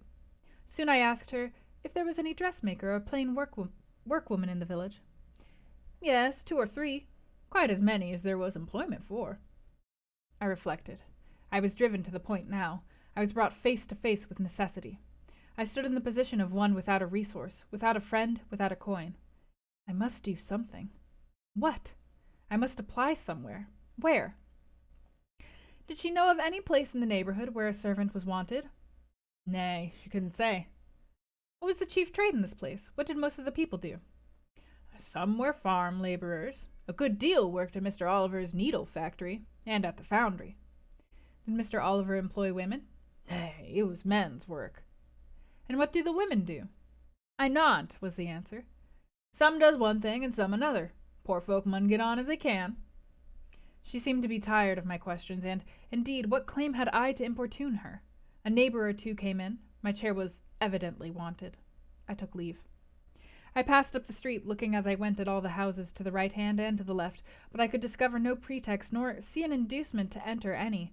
I rambled round the hamlet, going sometimes to a little distance and returning again for an hour or more.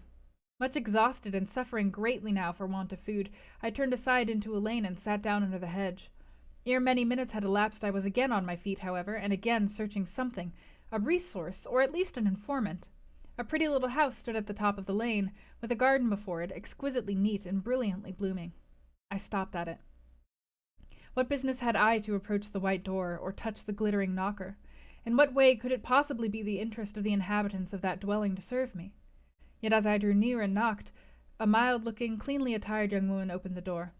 In such a voice as might be expected from a hopeless heart and fainting frame, a voice wretchedly low and faltering. I asked if a servant was wanted here? No, said she, we do not keep a servant. Can you tell me where I could get employment of any kind? I continued. I am a stranger, without acquaintance in this place. I want some work, no matter what. but it was not her business to think for me or to seek a place for me. Besides, in her eyes, how doubtful must have appeared my character, position, and tale.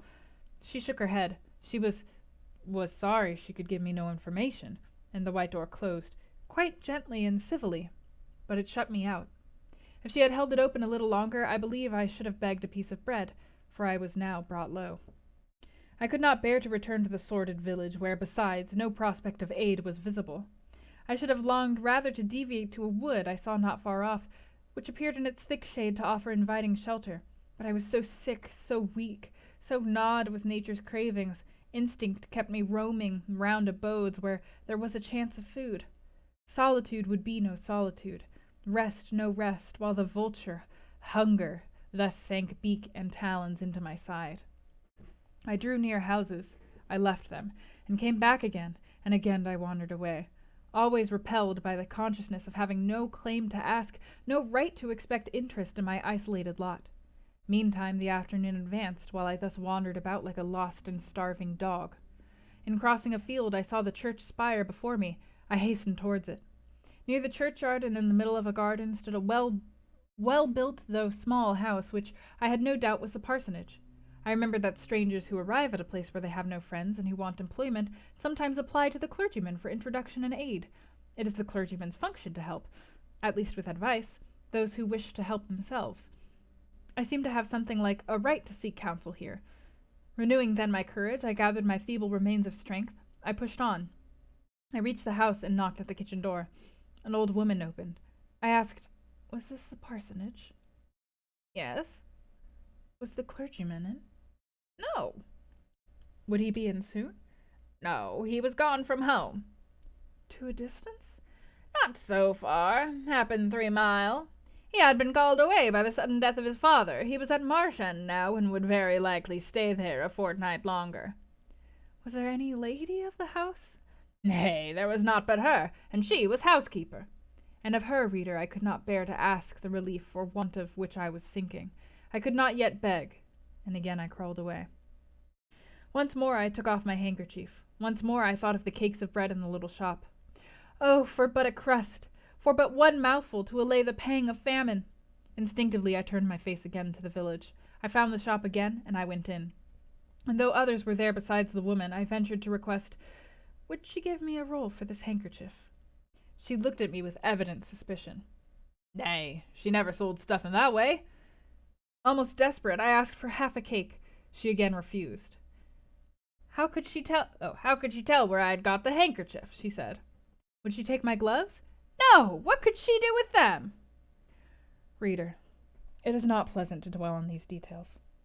Some say there is enjoyment in looking back to painful experience past, but at this day I can scarcely bear to review the times to which I allude. The moral degradation blent with the physical suffering form too distressing a recollection ever to be willingly dwelt on. I blamed none of those who repulsed me. I felt it was what was to be expected, and what could not be helped. An ordinary beggar is frequently an object of suspicion, a well-dressed beggar inevitably so. To be sure, what I begged was employment, but whose business was it to provide me with employment? Not certainly that of persons who saw me then for the first time, and who knew nothing about my character. And as to the woman who would not take my handkerchief in exchange for her bread, why, she was right if the offer appeared to her sinister or the exchange unprofitable. Let me condense now. I'm sick of the subject. A little while before dark I passed a farmhouse, at the open door of which the farmer was sitting, eating his supper of bread and cheese. I stopped and said, "Will you give me a piece of bread? For I am very hungry." He cast on me a glance of surprise, but without answering he cut a thick slice from his loaf and gave it to me. I imagine he did not think I was a beggar, but only an eccentric sort of lady who had taken a fancy to his brown loaf. As soon as I was out of sight of his house, I sat down and ate it. I could not hope to get a lodging under a roof, and sought it in the wood I have before alluded to. But my night was wretched, my rest broken, the ground was damp, the air cold. Besides, intruders passed near me more than once, and I had again and again to change my quarters. No sense of safety or tranquillity befriended me. Towards morning it rained. The whole of the following day was wet. Do not ask me, reader, to give a minute account of that day. As before, I sought work. As before, I was repulsed. As before, I starved. but once did food pass my lips. At the door of a cottage I saw a little girl about to throw a mess of cold porridge into a pig trough. "Will you give me that?" I asked. She stared at me. "Mother!" she exclaimed. "There's a woman wants me to give her these porridge." "Well, lass," replied a voice within, "give it her if she's a beggar. The pig doesn't want it." The girl emptied the stiffened mold into my hand, and I devoured it ravenously. As the wet twilight deepened, I stopped in a solitary bridle path, which I had been pursuing an hour or more. "My strength is quite failing me," I said in a soliloquy. "I feel I cannot go much farther. Shall I be an outcast again for this night? While the rain descends so, must I lay my head on the cold, drenched ground? I fear I cannot do otherwise, for who will receive me? But it will be very dreadful, with this feeling of hunger, and faintness, and chill, and this sense of desolation, this total prostration of hope. In all likelihood, though, I should die before morning. And why cannot I reconcile myself to the prospect of death?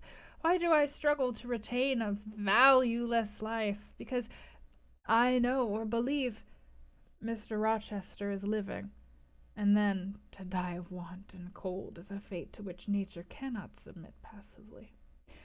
Oh, Providence, sustain me a little longer. Aid, direct me."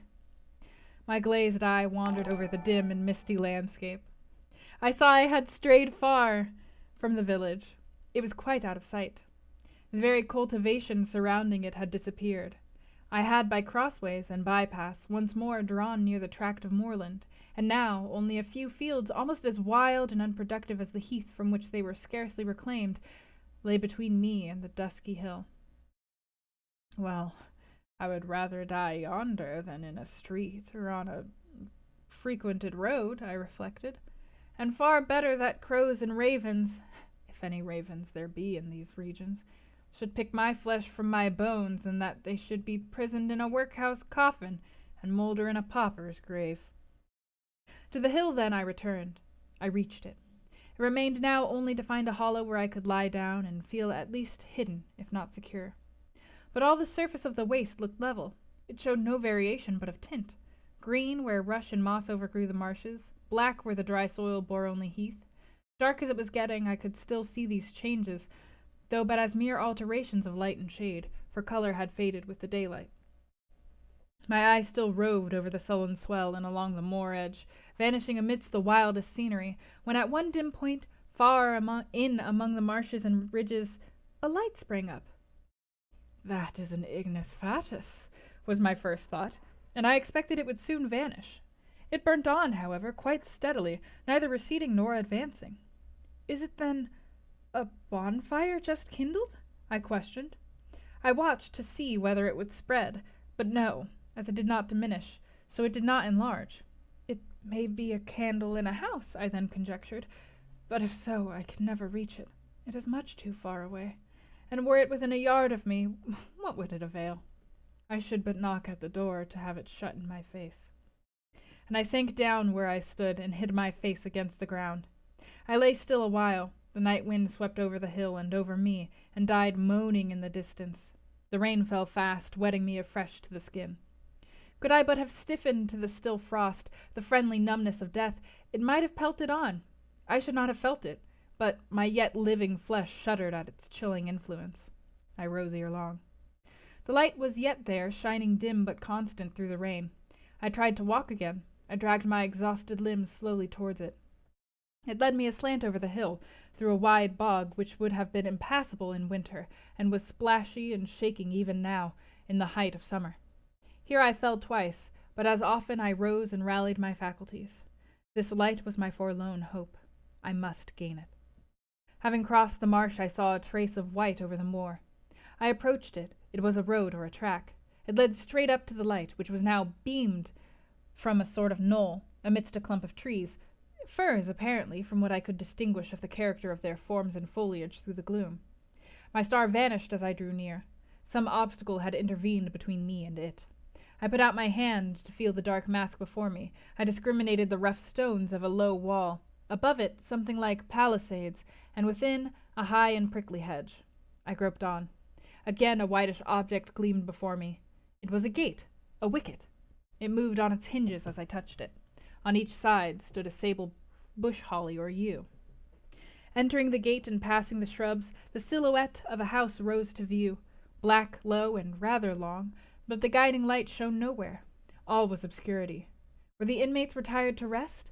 I feared it must be so. In seeking the door, I turned an angle. There shot out the friendly gleam again from the lozenged panes of a very small latticed window, within a foot of the ground, made still smaller by the growth of ivy or some other creeping plant, whose leaves clustered thick over the portion of the house wall in which it was set. The aperture was so screened and narrow that curtain or shutter had been deemed unnecessary, and when I stooped down and put aside the spray of foliage shooting over it, I could see all within. I could see clearly a room with a sanded floor, clean scoured, a dresser of walnut, with pewter plates ranged in rows, reflecting the redness and radiance of a glowing peat fire. I could see a clock, a white deal table, some chairs.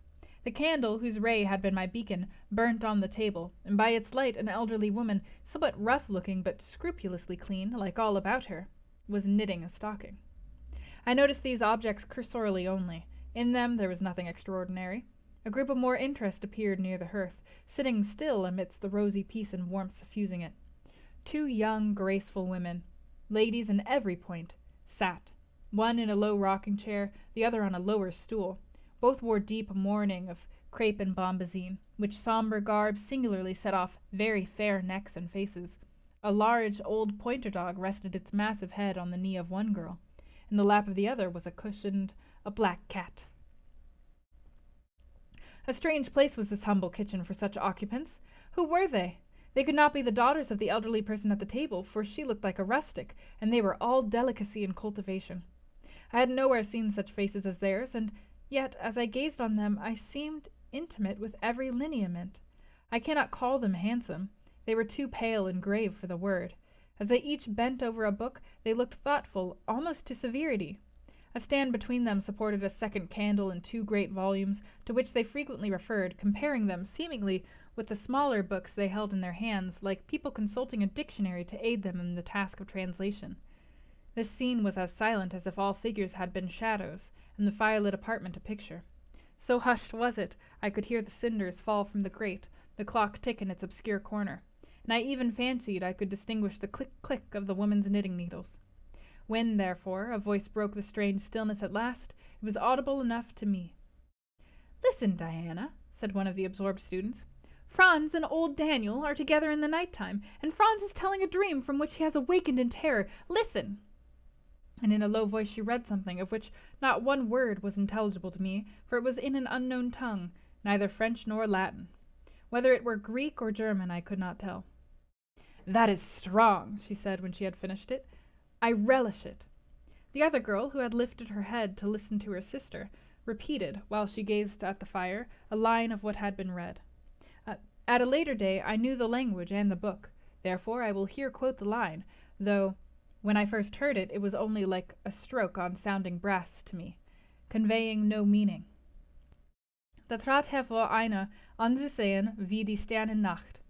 "Good, good!" she exclaimed, while her dark and deep eyes sparkled.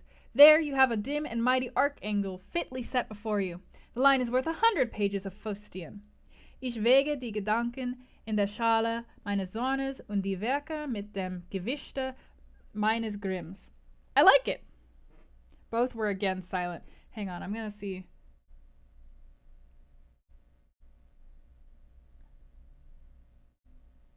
I'm not sure what "de Trot hervor einer" means, but like it's talking about seeing over the starry night. Yeah, a language that I actually know.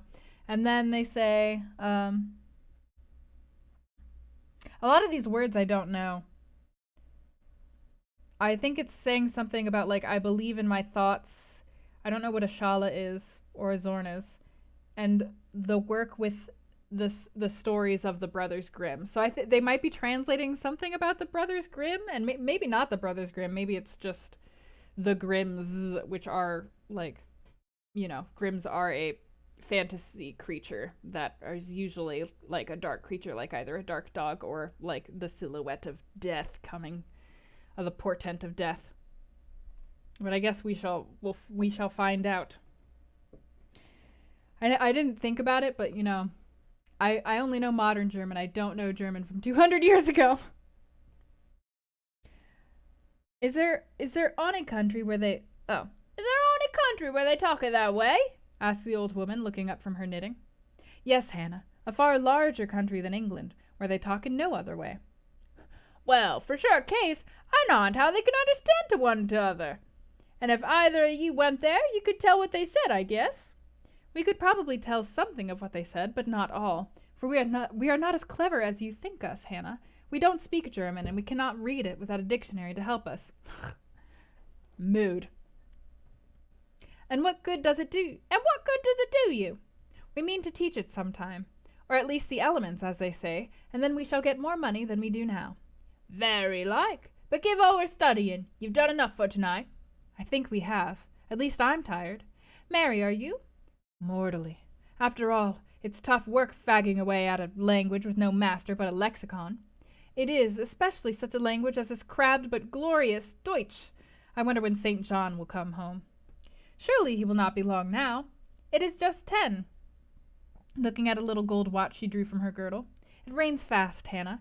Will you have the goodness to look at the fire in the parlor? The woman rose. She opened a door through which I dimly saw a passage. Soon I heard her stir a fire in an inner room. She presently came back. Ah, childer, said she, it fair troubles me to go into yond room now. It looks so lonesome with a chair empty and set back in a corner. She wiped her eyes with her apron. The two girls, grave before, looked sad now. But he is in a better place, continued Hannah. But he is in a better place, continued Hannah. We shouldn't wish him here again. And then, nobody need to have a quieter death nor he had. You say he never mentioned us? Inquired one of the ladies. He hadn't time, bairn. He was gone in a minute, was your father. He had been a bit ailing like the day before, but not to signify, and when Mr. St. John asked if he would like either of ye to be sent for, he fair laughed at him. He began again with a bit of heaviness in his head the next day, that is, a fortnight since, and he went to sleep and never wakened, for wore a'most a stark when your brother went into the chamber and found him. Ah, childer, that's the last of the old stock, for ye and Mr. St. John is like of a different sort to them that's gone, for all your mother wore mission your way, and almost as book learned. She wore the picture of ye, Mary. Diana is more like your father. I thought them so similar I could not tell where the old servant, for such I now concluded her to be, saw the difference. Both were fair-complexioned and slenderly made, and both possessed faces full of distinction and intelligence. One, to be sure, had hair a shade darker than the other, and there was a difference in their style of wearing it. Mary's pale brown locks were parted and braided smooth. Diana's duskier tresses covered her neck with thick curls. The clock struck 10. You'll want your supper, I'm sure. Oh, observed Hannah, and so will Mr. St. John when he comes in. And she proceeded to prepare the meal. The ladies rose. They seemed about to withdraw to the parlor. Till this moment I had been so intent on watching them, their appearance and conversation had excited in me so keen an interest, I had half forgotten my own wretched position. Now it recurred to me. More desolate, more desperate than ever it seemed from contrast, and how impossible did it appear to touch the inmates of this house with concern on my behalf, to make them believe in the truth of my wants and woes, to induce them to vouchsafe a rest for my wanderings. As I groped out the door and knocked at it hesitatingly, I felt that last idea to be a mere chimera. Hannah opened. What do you want? She inquired, in a voice of surprise, as she surveyed me by the light of the candle she held. May I speak to your mistresses? I said. You had better tell me what you have to say to them. Where do you come from? I am a stranger. What is your business here at this hour? I want a night's shelter in an outhouse, or anywhere, and a morsel of bread to eat. Distrust, the very feeling I dreaded, appeared in Hannah's face. I'll give you a piece of bread, she said after a pause, but we can't take in a vagrant to lodge. It isn't likely. Do let me speak to your mistresses. No, not I. What can they do for you? You should not be roving about now. It looks very ill. But where shall I go if you drive me away? What shall I do? Oh, I'll warrant you know where to go and what to do. Mind you don't do wrong, that's all. Here is a penny. Now go. A penny cannot feed me, and I have no strength to go farther. Don't shut the door. Oh, don't, for God's sake!" "I must. The rain is driving in. Tell the young ladies. Let me see them." "Indeed I will not." "You are not what you ought to be, or you wouldn't make such a noise." "Move off." "But I must die if I am turned away." "Not you. I feared you have some ill plans agate, that bring you about folks' houses at this time of night. If you've any followers, housebreakers or such like, anywhere near, you may tell 'em we are not by ourselves in the house. We have a gentleman, and dogs, and guns." Here the honest but inflexible servant clapped the door to, and bolted it within. This was the climax. A pang of exquisite suffering, a throe of true despair, rent and heaved my heart. Worn out indeed I was. Not another step could I stir. I sank on the wet doorstep. I groaned. I wrung my hands. I wept in utter anguish. Oh, this spectre of death! Oh, this last hour approaching in such horror! Alas, this isolation, this banishment from my kind! Not only the anchor of hope, but the footing of fortitude was gone. At least for a moment, but the last I soon endeavored to regain. "I can but die," I said, "and I believe in God. Let me try to wait his will in silence." These words I not only thought, but uttered, and thrusting back all my misery into my heart, I made an effort to compel it to remain there, dumb and still. "All men must die," said a voice quite close at hand, "but all are not condemned to meet a lingering and premature doom, such as yours would be if you perished here of want." "Who or what speaks?" I asked, terrified at the unexpected sound, and incapable now of deriving from any occurrence a hope of aid. A form was near. What form the pitch-dark night and my enfeebled vision prevented me from distinguishing. With a loud, long knock, the newcomer appealed to the door. "Is it you, Mr. St. John?" cried Hannah. "Yes, yes, open quickly." "Well, how wet and cold you must be, such a wild night as it is. Come in. Your sisters are quite uneasy about you, and I believe there are some bad folks about. There's been a beggar woman—" "I declare she is not gone yet, laid down there." "Get up! For shame! Move off, I say!" "Hush, Hannah! I have a word to say to the woman. You have done your duty in excluding, now let me do mine in admitting her. I was near, and listened to both you and her. I think this is a peculiar case. I must at least examine into it. Young woman, rise, and pass before me into the house." With difficulty I obeyed him. Presently I stood within that clean, bright kitchen, on the very hearth, trembling, sickening, conscious of an aspect in the last degree ghastly, wild, and weather-beaten. The two ladies, their brother, Mr. St. John, the old servant, were all gazing at me. "St. John, who is it?" I heard one ask. "I cannot tell. I found her at the door," was the reply. "She does look white," said Hannah. "As white as clay, or death," was responded. "She will fall. Let her sit." And indeed my head swam. I dropped, but a chair received me. I still possessed my senses, though just now I could not speak. "Perhaps a little water would restore her. Hannah, fetch some. But she is worn to nothing. How very thin, and how very bloodless! A mere spectre! Is she ill, or only famished? Famished, I think. Hannah, is that milk? Give it me, and a piece of bread." Diana, I knew her by the long curls which I saw drooping between me and the fire as she bent over me, broke some bread, dipped it in milk, and put it to my lips. Her face was near mine. I saw there was pity in it, and I felt sympathy in her hurried breathing. In her simple words, too, the same balm-like emotion spoke. "Try to eat." "Yes, try," repeated Mary gently, and Mary's hand removed my sodden bonnet and lifted my head. I tasted what they offered me, feebly at first, eagerly soon.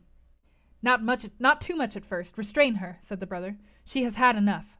And he withdrew the cup of milk and the plate of bread. "A little more, St. John. Look at the avidity in her eyes." "No more at present, sister.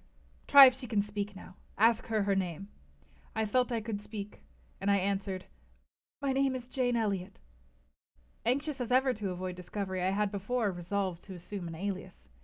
"And where do you live? Where are your friends?" I was silent. "Can we send for anyone you know?" I shook my head. "What account can you give of yourself?" Somehow, now that I had once crossed the threshold of this house and once was brought face to face with its owners, I felt no longer outcast, vagrant, and disowned by the wide world. I dared to put off the mendicant, to resume my natural manner and character. I began once more to know myself, and when Mr. St. John demanded an account which at present I was far too weak to render, I said, after a brief pause, "Sir, I can give you no details tonight. "But what, then," said he, "do you expect me to do for you?" "Nothing," I replied. My strength sufficed but for short answers. Diana took the word. "Do you mean," she asked, "that we have now given you what aid you require, and that we may dismiss you to the moor and the rainy night?" I looked at her. She had, I thought, a remarkable countenance, instinct both with power and goodness. I took sudden courage. Answering her compassionate gaze with a smile, I said, "I will trust you. If I were a masterless and stray dog, I know that you would not turn me from your hearth tonight. As it is, I really have no fear. Do with me and for me as you like, but excuse me from much discourse. My breath is short. I feel spasm when I speak." All three surveyed me, and all three were silent. "Hannah," said Mr. St. John at last, "let her sit there at present, and ask her no questions. In 10 minutes more give her the remainder of that milk and bread. Mary and Diana, let us go into the parlor and talk the matter over." They withdrew. Very soon one of the ladies returned, I could not tell which. A kind of pleasant stupor was stealing over me as I sat by the genial fire. In an undertone she gave some directions to Hannah. Ere long, with the servant's aid, I contrived to mount a staircase. My dripping clothes were removed, and soon a warm, dry bed received me. I thanked God, experienced amidst unutterable exhaustion a glow of grateful joy, and slept. So that was chapter 28, and Christian Cabouet and Ismajlit, thank you both for following and enjoy your apprenticeships here. We're reading through Jane Eyre right now, so I apologize that I did not respond immediately, but I wanted to finish the chapter. Of Jane wandering round as a beggar. Cheers, Harvest. What say you all? Poor Jane. Poor Jane has had to suffer so much. If only Mr. Rochester could see what he basically has done for her. You feel bad for Jane. Yeah, that was a rough time. Very different, like a different book. Yeah, it reminds me again of because in the beginning of the book we had her at the Reeds, and then we had her at Lowood Academy, and then we had her at Thornfield, which was by far the longest portion of the book so far, and it reminds me of those other chapters where she transitions to a new place. You hope she gets back on her feet. You're so curious to see where she goes and what happens to her. That is quite fair. In that case, if nobody has anything to point out and to discuss, I can get right on to satisfying your curiosity with chapter 29. I need to drink more, though.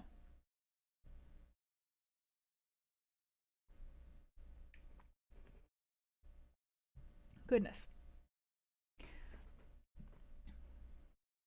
All right. I shall continue on with chapter 29.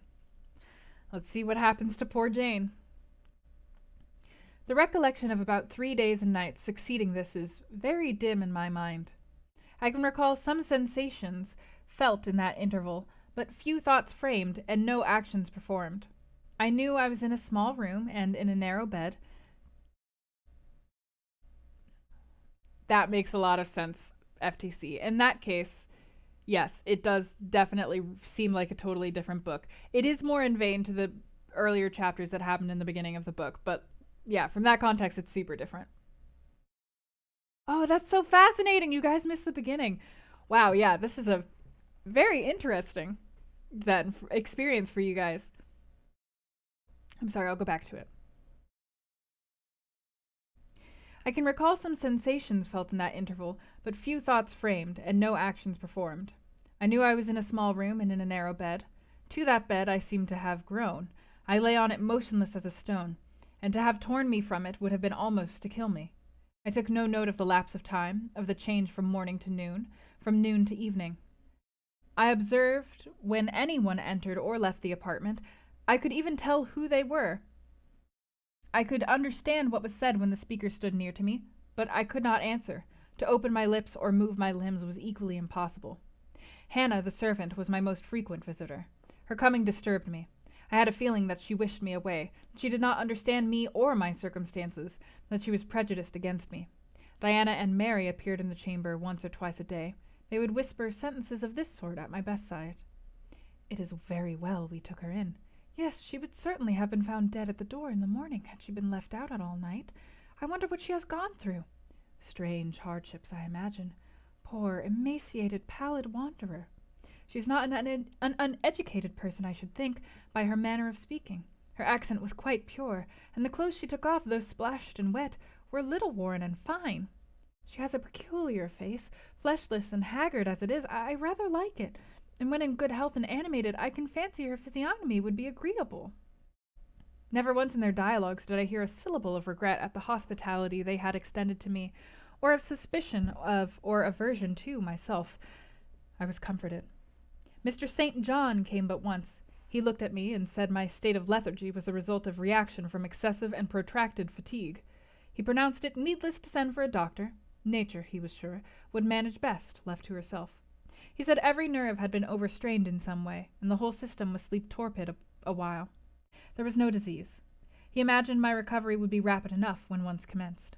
These opinions he delivered in few words, in a quiet, low voice, and added, after a pause, in the tone of a man little accustomed to expansive comment, "Rather an unusual physiognomy. Certainly not indicative of vulgarity or degradation."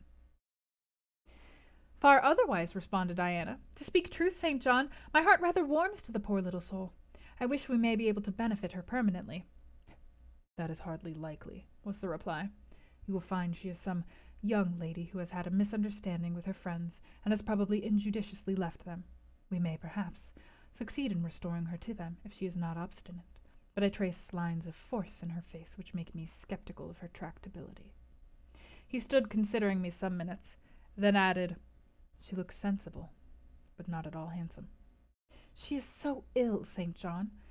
Ill or well, she would always be plain. The grace and harmony of beauty are quite wanting in those features." God damn, she's like recovering from almost dying, dude. On the third day I was better. On the fourth I could speak, move, rise in bed, and turn. Hannah had brought me some gruel and dry toast, about, as I supposed, the dinner hour.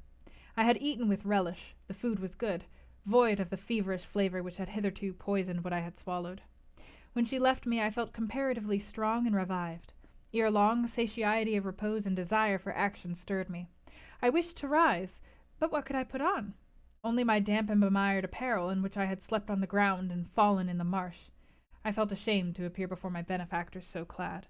I was spared the humiliation. On a chair by the bedside were all my own things, clean and dry. My black silk frock hung against the wall. The traces of the bog were removed from it, the creases left by the wet smoothed out. It was quite decent. My very shoes and stockings were purified and rendered presentable. There were the means of washing in the room, and a comb and brush to smooth my hair. After a weary process, and resting every 5 minutes, I succeeded in dressing myself. Can I just say that all of Jane's expressions of her illness are like full-on mood, and I have #been there. My clothes hung loose on me, for I was much wasted, but I covered deficiencies with a shawl, and once more, clean and respectable looking, no speck of dirt, no trace of the disorder I so hated, and which seemed so to degrade me, left. I crept down a stone staircase with the aid of the banisters, to a narrow low passage, and found my way presently to the kitchen. It was full of the fragrance of new bread and the warmth of a generous fire. Hannah was baking. Prejudices, it is well known, are most difficult to eradicate from the heart whose soil has never been loosened or fertilized by education. They grow there, firm as weeds among stones. Hannah had been cold and stiff indeed at the first. Latterly she had begun to relent a little, and when she saw me come in tidy and well dressed, she even smiled. "What, have you got up?" she said. "You are better then. You may sit you down in my chair on the hearthstone if you will." She pointed to the rocking chair. I took it. She bustled about, examining me every now and then with the corner of her eye.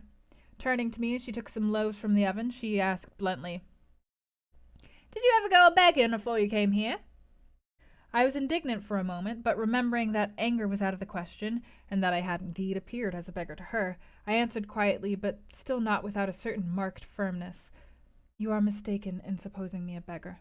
I am no beggar, any more than yourself or your young ladies." After a pause, she said, "I didn't understand that. You've like no house, nor no brass, I guess." "The want of house or brass, by which I suppose you mean money, does not make a beggar in your sense of the word." book learned? She inquired presently. Yes, very. But you've never been to a boarding school? I was at a boarding school 8 years. She opened her eyes wide. Whatever cannot you keep yourself for, then?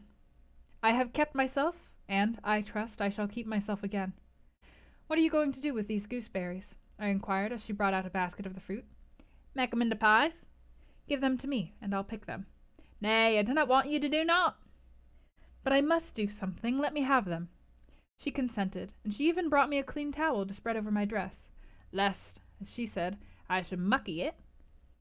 You've not been used to a sarvant's work, I can see by your hands, she remarked. Happen you've been a dressmaker?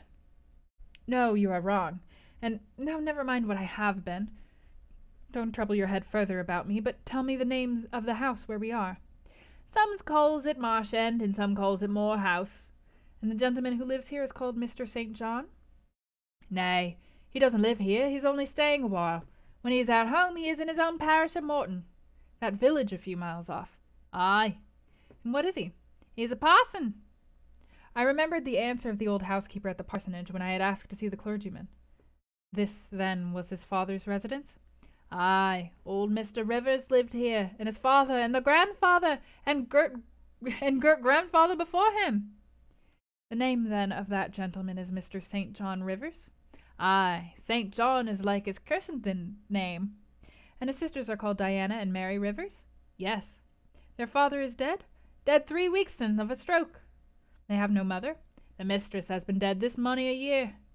Have you lived with the family long? I have lived here 30 year. I nursed 'em all 3. That proves you must have been an honest and faithful servant. I will say so much for you, though you have had the incivility to call me a beggar. She again regarded me with a surprised stare. I believe, she said, I was quite mistaken in my thoughts of you. But there's so many cheeses goes about, you mun forgive me. And though, I continued rather severely, you wished to turn me from the door on a night when you should not have shut out a dog. Well, it was hard, but what can a body do? I thought more of the children or myself, poor things. They've like nobody to take care on 'em but me. I'm like to look sharpish. I maintained a grave silence for some minutes. You munnot think too hardly of me, she again remarked. But I do think hardly of you, I said, and I'll tell you why. Not so much because you refused to give me shelter, or regarded me as an impostor, as because you just now made it a species of reproach that I had no brass and no house. Some of the best people that ever lived have been as destitute as I am, and if you are a Christian, you ought not to consider poverty a crime.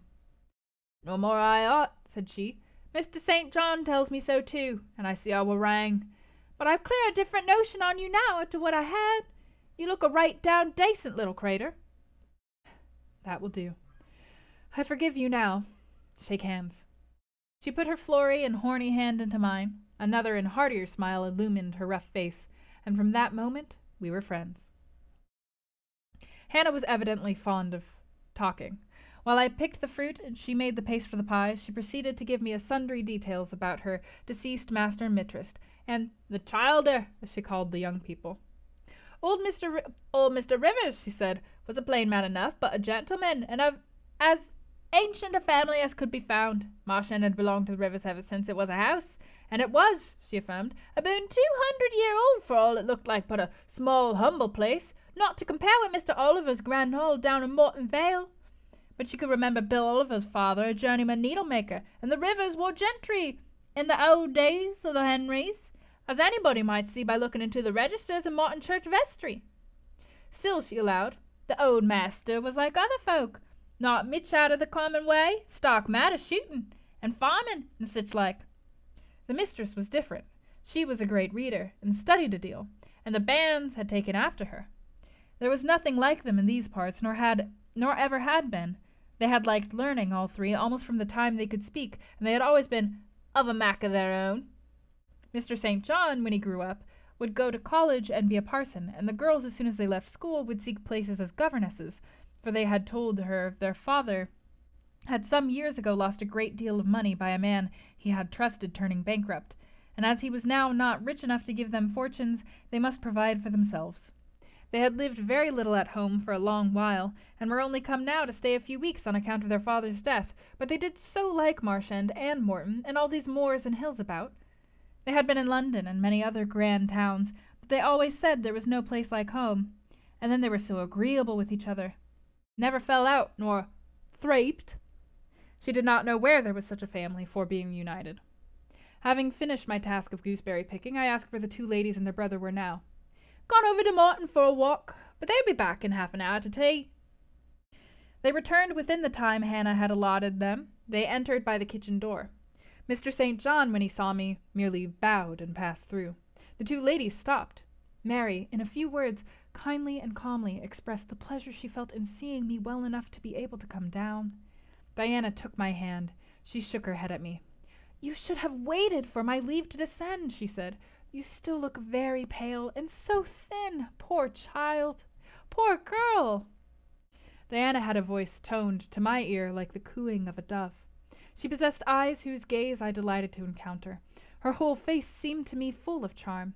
Mary's countenance was equally intelligent, her features equally pretty, but her expression was more reserved, and her manners, though gentle, more distant. Diana looked and spoke with a certain authority. She had a will, evidently. It was my nature to feel pleasure in yielding to an authority supported like hers, and to bend where my conscience and self-respect permitted to an active will. "And what business have you here?" she continued. "It is not your place. Mary and I sit in the kitchen sometimes because at home we like to be free even to license, but you are a visitor and must go into the parlor." "I am very well here." "Not at all, with Hannah bustling about and covering you with flour." "Besides, the fire is too hot for you," interposed Mary. "To be sure," added her sister. "Come, you must be obedient." And holding my hand, she made me rise and led me into the inner room. "Sit there," she said, placing me on the sofa, "while we take our things off and get the tea ready. It is another privilege we exercise in our little moorland home, to prepare our own meals when we are so inclined, or when Hannah is baking, brewing, washing, or ironing." She closed the door, leaving me solace with Mr. St. John, who sat opposite, a book or newspaper in his hand.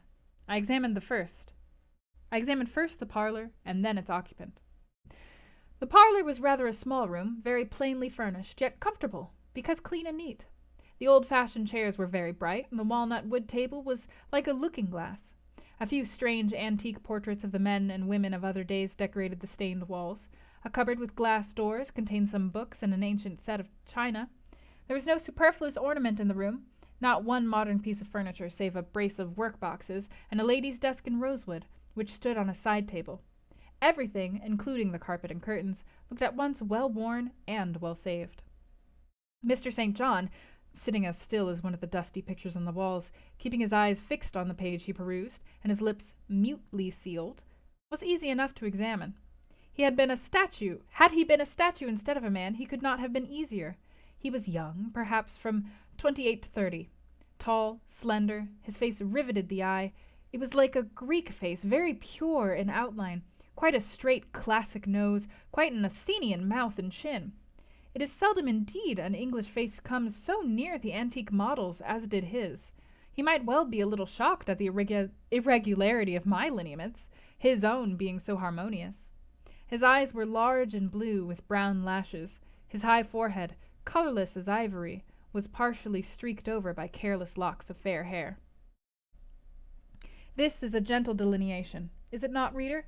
Yet he whom it describes scarcely impressed one with the idea of a gentle, a yielding, an impressible, or even of a placid nature. Quiescent as he now sat, there was something about his nostril, his mouth, his brow, which, to my perceptions, indicated elements within, either restless, or hard, or eager. He did not speak to me one word, nor even direct to me one glance, till his sisters returned. Diana, as she passed in and out in the course of preparing tea, brought me a little cake, baked on the top of the oven. "Eat that now," she said. "You must be hungry. Hannah says you have had nothing but some gruel since breakfast." I did not refuse it, for my appetite was awakened and keen. Mr. Rivers now closed his book, approached the table, and, as he took a seat, fixed his blue pictorial-looking eyes full on me. There was an unceremonious directness, a searching, decided steadfastness in his gaze now, which told that intention and not diffidence had hitherto kept it averted from the stranger. "You are very hungry," he said. "I am, sir. It is my way. It always was my way, by instinct. ever to meet the brief with brevity, the direct with plainness. It is well for you that a low fever has forced you to abstain for the last 3 days. There would have been danger in yielding to the cravings of your appetite at first. Now you may eat, though still not immoderately. I trust I shall not eat long at your expense, sir, was my very clumsily contrived, unpolished answer. No, he said coolly. When you have indicated to us the residence of your friends, we can write to them, and you may be restored to home. That, I must plainly tell you, is out of my power to do, being absolutely without home and friends. The three looked at me, not distrustfully. I felt there was no suspicion in their glances. There was more of curiosity. I speak particularly of the young ladies. St. John's eyes, though clear enough in a literal sense, in a figurative one were difficult to fathom. He seemed to use them rather as instruments to search other people's thoughts than as agents to reveal his own, the which combination of keenness and reserve was considerably more calculated to embarrass than encourage. "Do you mean to say," he asked, "that you are completely isolated from every connection?" "I do. Not a tie links me to any living thing. Not a claim do I possess to admittance under any roof in England." "A most singular position at your age." Here I saw his glance directed to my hands, which were folded on the table before me. I wondered what he sought there. His words soon explained the quest. "You have never been married? You are a spinster?" Diana laughed. "Why, she can't be above 17 or 18 years old, St. John," said she. I am near 19, but I am not married. No." I felt a burning glow mount to my face, for bitter and agitating recollections were awakened by the allusion to marriage. They all saw the embarrassment and the emotion. Diana and Mary relieved me by turning their eyes elsewhere than to my crimsoned visage, but the colder and sterner brother continued to gaze, till the trouble he had excited forced out tears as well as color. "Where did you last reside?" he now asked. "You are too inquisitive, St. John," murmured Mary in a low voice, but he leaned over the table and required an answer by a second firm and piercing look. "The name of the place where, and of the person with whom I lived, is my secret," I replied concisely. Which, if you like, you have, in my opinion, a right to keep, both from St. John and every other questioner," remarked Diana. "Yet, if I know nothing about you or your history, I cannot help you," he said. "And you need help, do you not?" "I need it, and I seek it so far, sir, that some true philanthropist will put me in the way of getting work which I can do, and the remuneration for which will keep me, if but in the barest necessaries of life." "I know not whether I am a true philanthropist, yet I am willing to aid you to the utmost of my power in a purpose so honest. First, then, tell me what you have been accustomed to do, and what you can do." I had now swallowed my tea. I was mightily refreshed by the beverage, as much so as a giant with wine. It gave new tone to my unstrung nerves, and enabled me to address this penetrating young judge steadily. "Mr. Rivers," I said, turning to him and looking at him as he looked at me, openly and without diffidence, "you and your sisters have done me a great service, the greatest man can do his fellow being. You have rescued me by your noble hospitality from death. This benefit conferred gives you an unlimited claim on my gratitude, and a claim to a certain extent on my confidence. I will tell you as much of the history of the wanderer as you have harbored as I can tell without compromising my own peace of mind, my own security, moral and physical, and that of others. I am an orphan, the daughter of a clergyman. My parents died before I could know them. I was brought up as a dependent, educated in a charitable institution. I will even tell you the name of the establishment where I passed 6 years as a pupil and 2 as a teacher. Lowood Orphan Asylum, Shire. You will have heard of it, Mr. Rivers? The Reverend Robert Brocklehurst is a treasurer." "I have heard of Mr. Brocklehurst, and I have seen the school." "I left Lowood nearly a year since to become a private governess. I obtained a good situation, and was happy. This place I was obliged to leave 4 days before I came here. The reason of my departure I cannot and ought not to explain. It would be useless, dangerous, and would sound incredible. No blame attached to me. I am as free from culpability as any one of you 3. Miserable I am, and must be for a time, for the catastrophe which drove me from a house I had found a paradise was of a strange and direful nature. I observed but 2 points in planning my departure: speed, secrecy. To secure these, I had to leave behind me everything I possessed except a small parcel, which in my hurry and trouble of mind I forgot to take out of the coach that brought me to Whitcross. To this neighbourhood, then, I came quite destitute. I slept 2 nights in the open air, wandered about 2 days without crossing a threshold, but twice in that space of time did I taste food, and it was when brought by hunger, exhaustion, and despair, almost to the last gasp, that you, Mr. Rivers, forbade me to perish of want at your door, and took me under the shelter of your roof.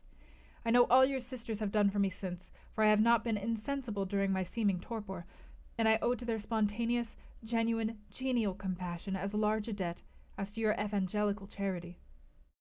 Don't make her talk any more now, St. John, said Diana as I paused. She is evidently not fit for excitement.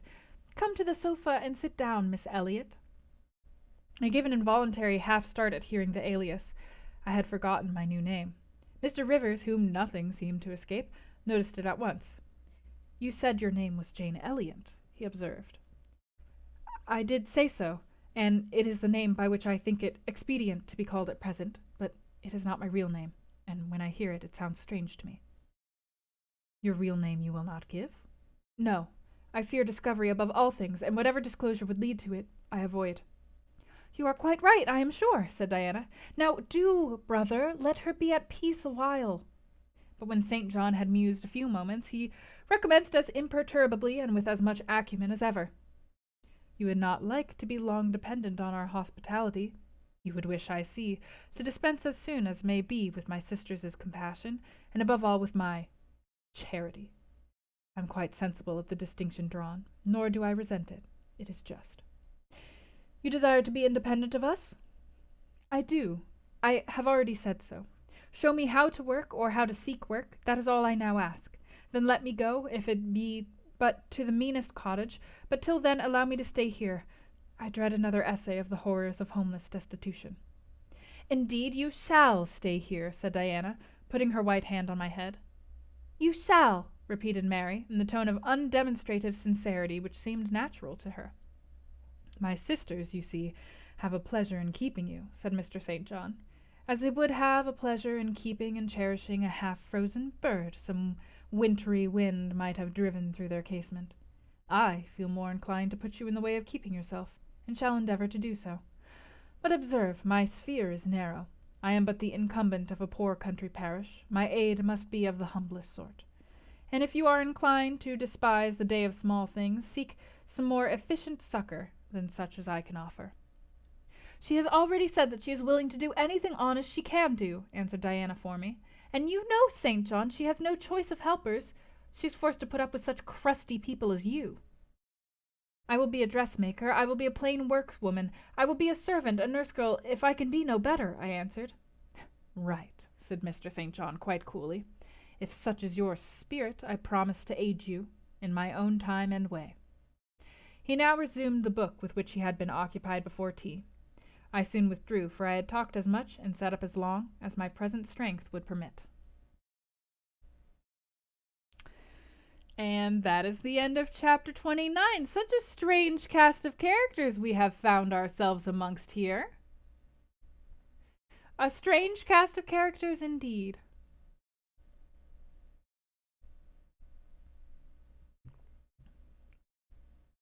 How feel we all? Any opinions about St. John, Hannah, Diana, or Mary? About how they're conducting themselves? Any concerns before we move on? They seem nice. They do seem nice. They seem very nice. They did literally save her life, so I guess that should, that should mean something about how kind they are as people. That was a mood, especially St. John. St. John was a mood? In what way? I know that, I've definitely felt that Jane's, slow recovery from health is a mood that I recall not 3 years from now. Not yet, but 3 years from now, across the face of the barren vale. St. John is a little what a very Greek-looking, beautiful man, apparently. You like St. John. The girls seem too nice, eager. You really do like St. John, though, as he's realistic. Okay. Yeah, he doesn't see. He's not nearly as kind as the girls are. That's for certain. He seems much more about maybe perhaps getting Jane out of his house, which like is fair, right? You're like, yeah, it's she's a stranger. Yeah, yeah, that's fair.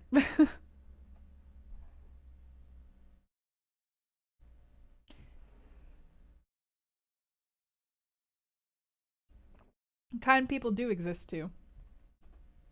And maybe it's about time Jane ran into somebody nice, am I right? Oh, this poor girl has suffered so much. So much from so many unkind people. But also, Jane's luck hasn't been great thus far.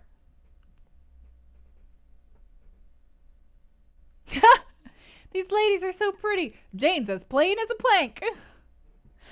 Yeah, it's one of her defining characteristics is how plain and ugly she is. I'm wondering almost if they're like she's plain, and I'm like, are you trying to say that she's like super ugly? Like, what you guys saying here?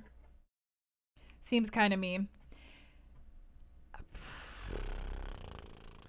I mean, Jane herself admits that she's pretty plain looking. She's not a great beauty. She's like wanted to feel beautiful, but she doesn't believe that she is. Not your chapter, you guess? Hmm. Interesting. Interesting. I've got like ah. In that case, if nobody else has anything to add, we can begin chapter 30.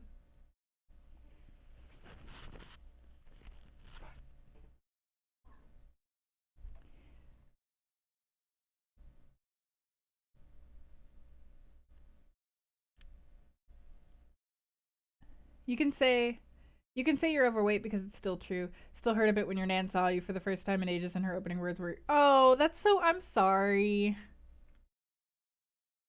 You're trying to accept the complete mood shift. Yes, please, Zach. Please. I'll probably end after this next chapter, I think. You told her she'd gotten old. Damn. All right. All right. That's true. This like the last like 5 or so chapters have been so bizarre and sad and weird, and now Jane is in like a safe-ish, debatably safe place. She's got some food. She's depending on the charity of strangers, but you know, you hope Jane finds some goddamn happiness. Don't we all?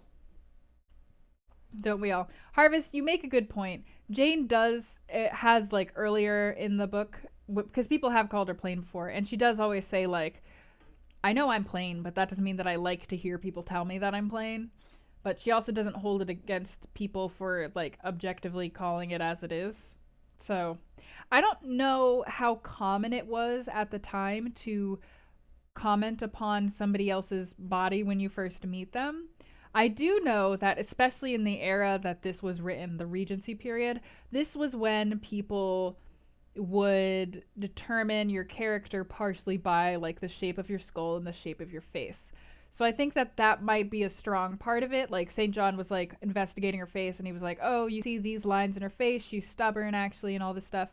So I think that's part of why they're saying that she's plain is that beautiful people were thought to be extremely virtuous, and if you were ugly, then you were probably bad, and you had bad blood, bad genes.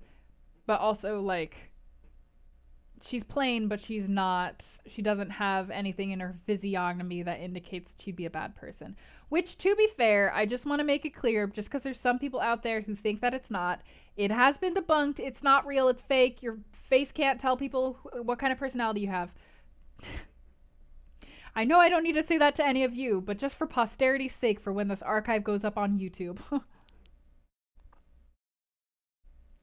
Maybe at the time people were more blunt with their comments. Probably, especially because, like, you know, women, beauty, that was the whole shtick they had to, was like beauty and money and a dowry. That was what they had to offer to men. It's not surprising that St. John, of all people, was like, Oh wow, she's not very pretty, but like also dude, she's literally like she's like on death's door. Can you not right now?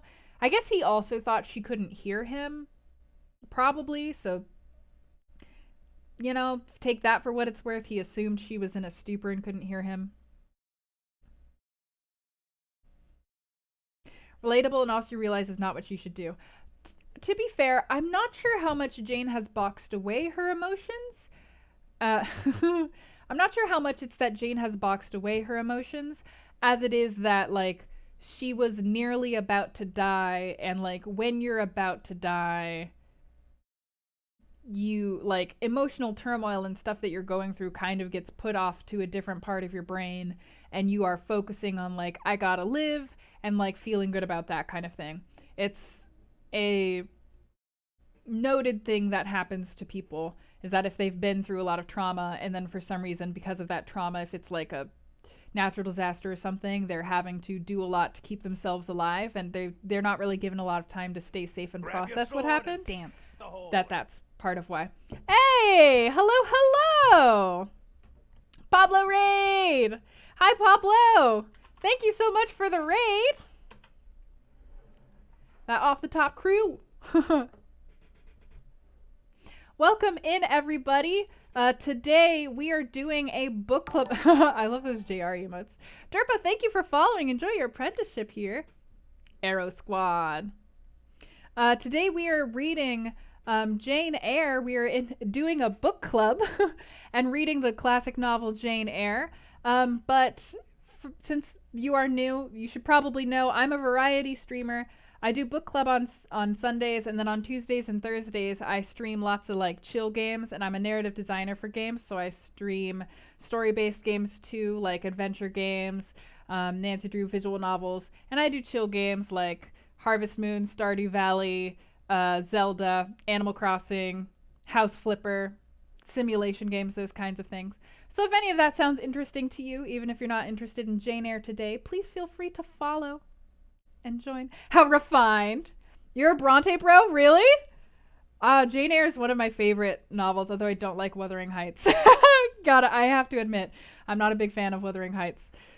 But we are currently on chapter 30 of Jane Eyre. We are somewhat nearing the end. No spoilers in the chat because we've got people here who have not read the book before, but if you have read the book before, she has just come upon Mr. St. John's cottage after wandering destitute through the woods without money or food or anyone to turn to for help. And so she has just come upon there as a place of safety for herself, and she is just now kind of recovering enough to like walk and talk to them and explain what's going on and try to seek out employment elsewhere. FTC! I asked you not to!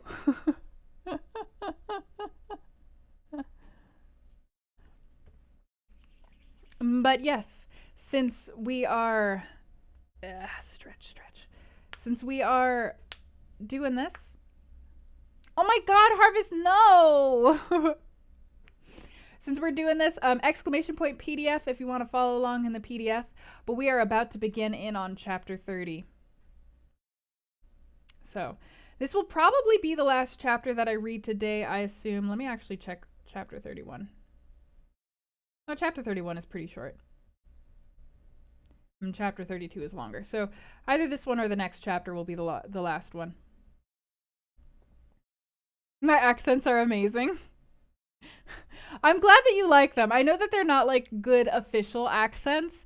Like, I feel like Harvest, I feel like the compliment coming from you, considering you live across the pond, probably means something, because, I'm trying my best, but I know that these are not authentic accents and they must sound weird to your ear.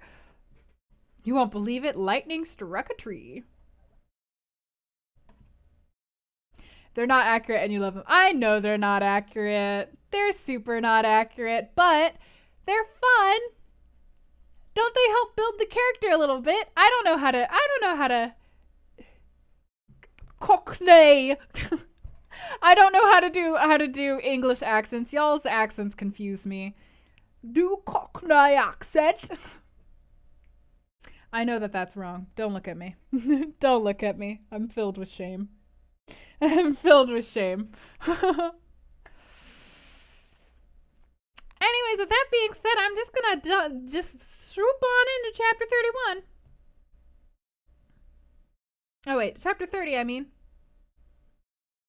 Yes, chapter 30. My bad. I stopped on the wrong page. Y'all.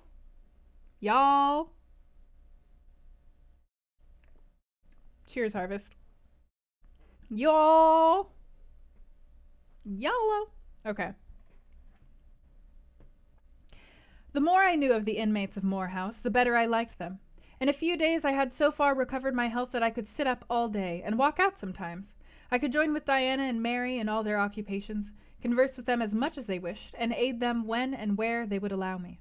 There was a reviving pleasure in this intercourse, of a kind now tasted by me for the first time, the pleasure arising from perfect congeniality of tastes, sentiments, and principles. I liked to read what they liked to read. What they enjoyed delighted me. What they approved, I reverenced. They loved their sequestered home.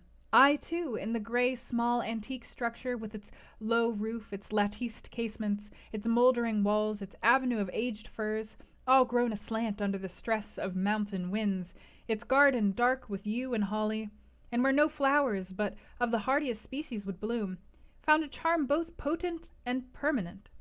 They clung to the purple moors behind their dwelling, to the hollow vale into which the pebbly bridle path leading from the gate descended, and which wound between fern banks first, and then amongst a few of the wildest little pasture fields that ever bordered a wilderness of heath, or gave sustenance to a flock of grey moorland sheep, with their little mossy-faced lambs. They clung to this scene, I say, with perfect enthusiasm of attachment. I could comprehend the feeling and share both its strength and truth. I saw the fascination of the locality. I felt the consecration of its loneliness. My eye feasted on the outline of swell and sweep, on the wild coloring communicated to ridge and dell by moss, by heath-bell, by flower-sprinkled turf, by brilliant bracken, mellow granite crag. These details were just to me what they were to them, so many pure and sweet sources of pleasure.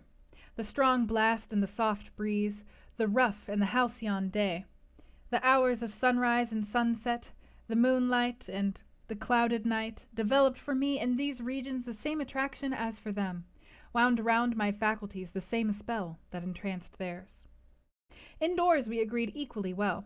They were both more accomplished and better read than I was, but with eagerness I followed in the path of knowledge, and they had trodden before me. I devoured the books they lent me. Then it was full satisfaction to discuss with them in the evening what I had perused during the day. Thought fitted thought, opinion met opinion. We coincided, in short, perfectly. If in our trio there was a superior and a leader, it was Diana. Physically, she far excelled me. She was handsome, she was vigorous. In her animal spirits there was an affluence of life and certainty of flow, such as excited my wonder while it baffled my comprehension.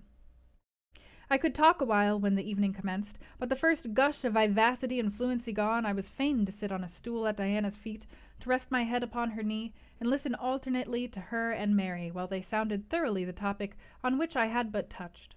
Diana offered to teach me German. I liked to learn of her. I saw the part of instructress pleased and suited her. That of scholar pleased and suited me no less. Our natures dovetailed. Mutual affection of the strongest kind was the result. They discovered I could draw. Their pencils and color boxes were immediately at my service. My skill, greater in this one point than theirs, surprised and charmed them. Mary would sit and watch me by the hour together. Then she would take lessons, and a docile, intelligent, assiduous pupil she made. Thus occupied and mutually entertained, days passed like hours, and weeks like days. As to Mr. St. John, the intimacy which had arisen so naturally and rapidly between me and his sisters did not extend to him. One reason of the distance yet observed between us was that he was comparatively seldom at home. A large proportion of his time appeared devoted to visiting the sick and poor among the scattered population of his parish. No weather seemed to hinder him in these pastoral excursions. Rain or fair, he would, when his hours of morning study were over, take his hat, and, followed by his father's old pointer, Carlo, go out on his mission of love or duty. I scarcely know in which light he regarded it. Sometimes, when the date was very unfavorable, his sisters would expostulate. He would then say, with a peculiar smile, more solemn than cheerful, "And if I let a gust of wind or a sprinkling of rain turn me aside from these easy tasks, what preparation would such sloth be for the future I propose to myself?"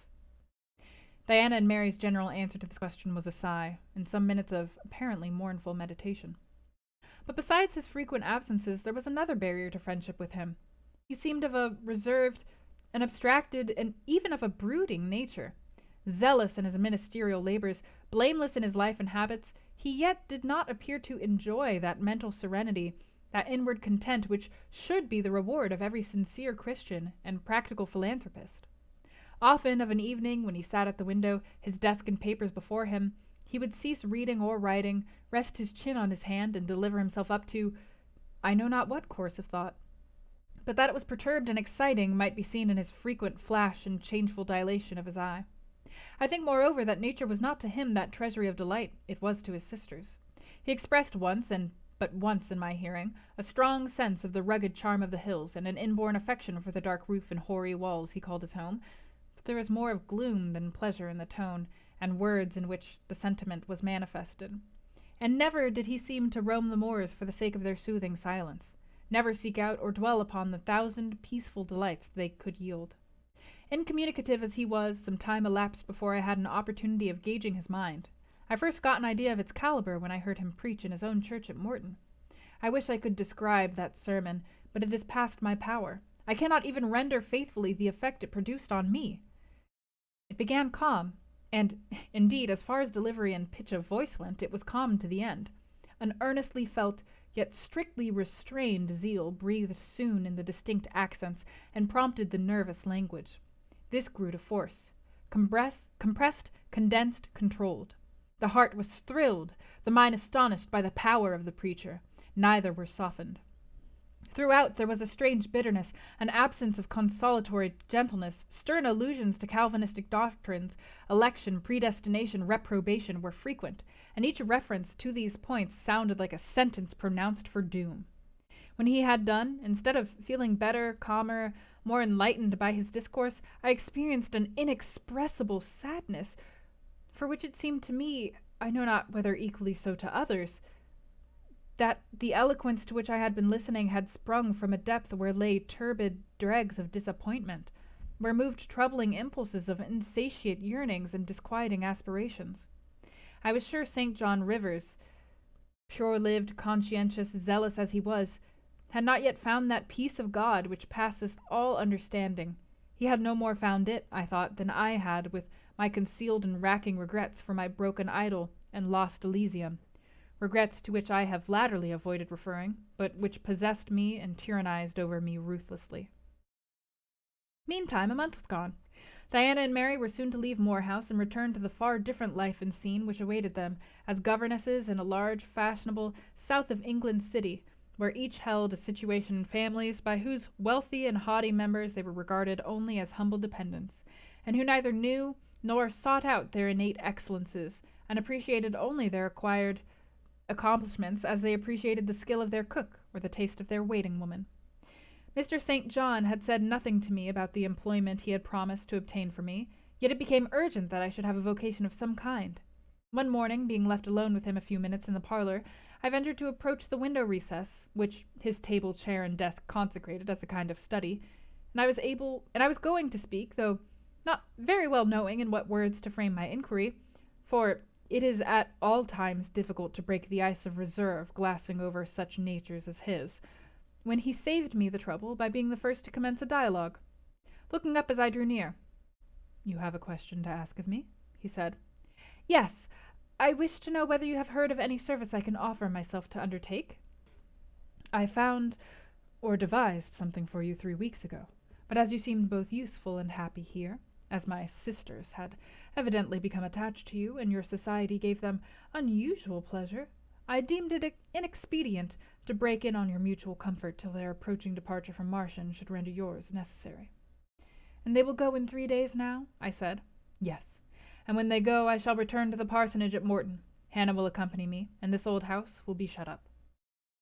I waited a few moments, expecting he would go on with the subject first broached, but he seemed to have entered another train of reflection. His look denoted abstraction from me and my business. I was obliged to recall him to a theme which was of necessity one of close and anxious interest to me. "What is the employment you had in view, Mr. Rivers? I hope this delay will not have increased the difficulty of securing it." "Oh, no, since it is an employment which depends only on me to give, and you to accept." He again paused. There seemed a reluctance to continue. I grew impatient. A restless movement or two, and an eager and exacting glance fastened on his face, conveyed the feeling to him as effectually as words could have done, and with less trouble. "You need be in no hurry to hear," he said. "Let me frankly tell you, I have nothing eligible or profitable to suggest.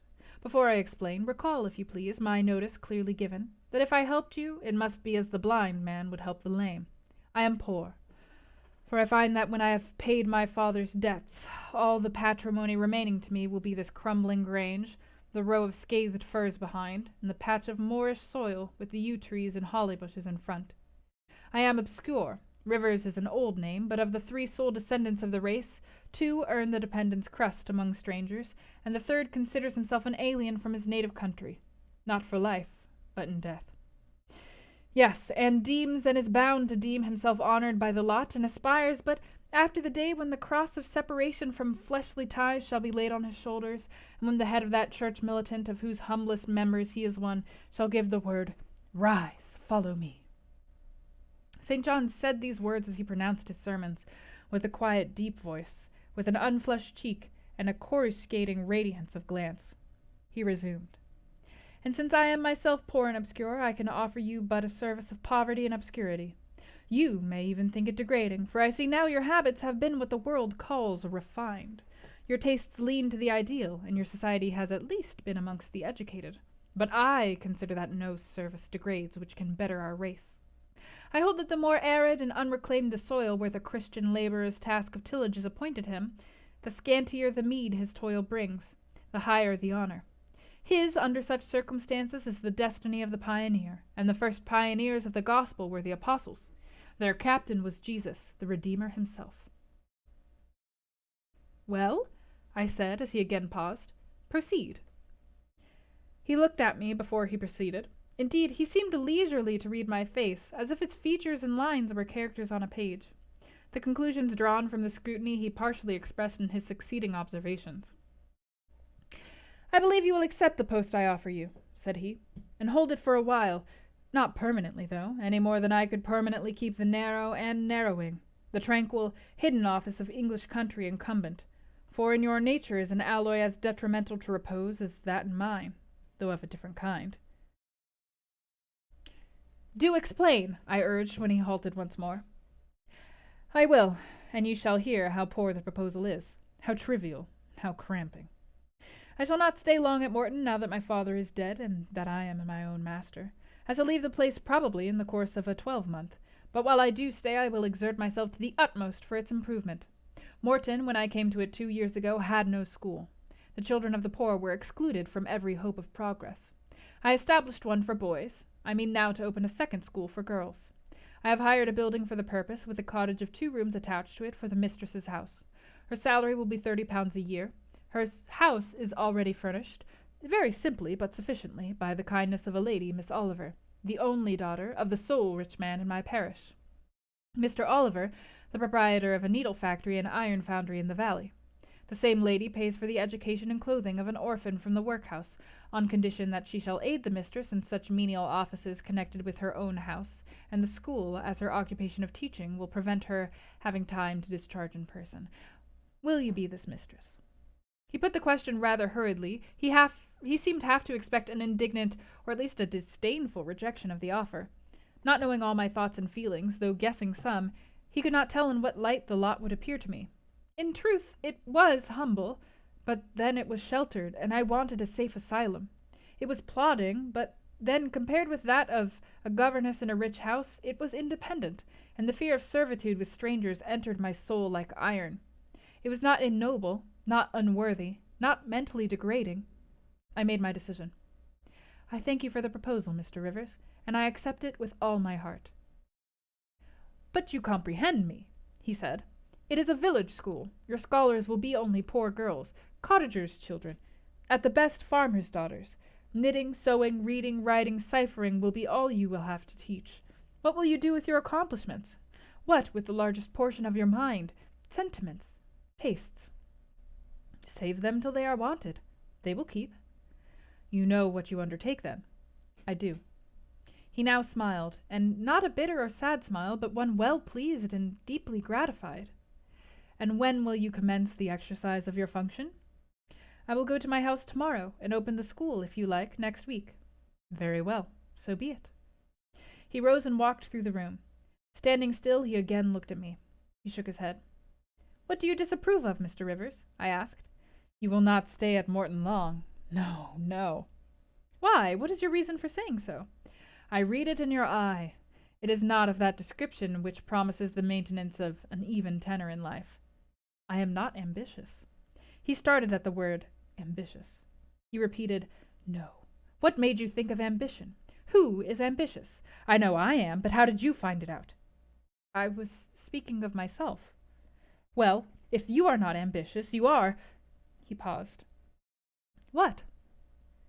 I was going to say impassioned, but perhaps you would have misunderstood the word and been displeased. I mean that human affections and sympathies have a most powerful hold on you. I am sure you cannot long be content to pass your leisure in solitude and to devote your working hours to a monotonous labor wholly void of stimulus. Any more than I can be content, he added, with emphasis, to live here, buried in morass, pent in with the mountains. My nature, that God gave me, contravened, my faculties, heaven bestowed, paralyzed, made useless. You hear now how I contradict myself. I, who preached contentment with a humble lot, and justified the vocation even of hewers of wood and drawers of water in God's service. I, his ordained minister, almost rave in my restlessness. Well, propensities and principles must be reconciled by some means. He left the room. In this brief hour I had learned more of him than in the whole previous month, yet still he puzzled me. Diana and Mary Rivers became more sad and silent as the day approached for leaving their brother and their home. They both tried to appear as usual, but the sorrow they had to struggle against was one that could not be entirely conquered or concealed. Diana intimated that this would be a different parting from any they had ever yet known. It would probably, as far as St. John was concerned, be a parting for years.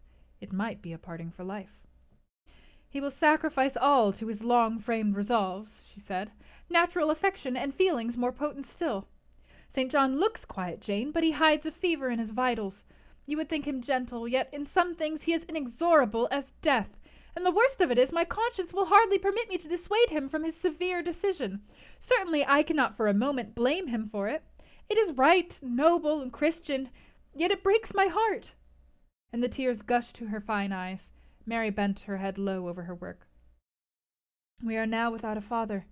We shall soon be without home and brother, she murmured. At that moment a little accident supervened, which seemed decreed by fate purposefully to prove the truth of the adage that misfortunes never come singly, and to add to their distresses the vexing one of the slip between the cup and the lip. St. John passed the window reading a letter. He entered. Our Uncle John is dead, said he. Both the sisters seemed struck, not shocked or appalled. The tidings appeared in their eyes rather momentous than afflicting. Dead? Repeated Diana. Yes. She riveted a searching gaze on her brother's face. And what then? She demanded in a low voice. What then, Di? He replied, maintaining a marble immobility of feature. What then? Why, nothing. Read. He threw the letter into her lap. She glanced over it and handed it to Mary. Mary perused it in silence and returned it to her brother. All three looked at each other, and all three smiled. A dreary, pensive smile enough. Amen. We can yet live, said Diana at last. At any rate, it makes us no worse off than we were before, remarked Mary. Only it forces rather strongly on the mind the picture of what might have been, said Mr. Rivers, and contrasts it somewhat too vividly with what is. He folded the letter, locked it in his desk, and again went out. For some minutes no one spoke. Diana then turned to me. Jane, you will wonder at us and our mysteries, she said, and think us hard-hearted beings not to be more moved at the death of so near a relation as an uncle, but we have never seen him or known him. He was my mother's brother. My father and he quarreled long ago. It was by his advice that my father risked most of his property in the speculation that ruined him. Mutual recrimination passed between them. They parted in anger, and were never reconciled. My uncle engaged afterwards in the more prosperous undertakings.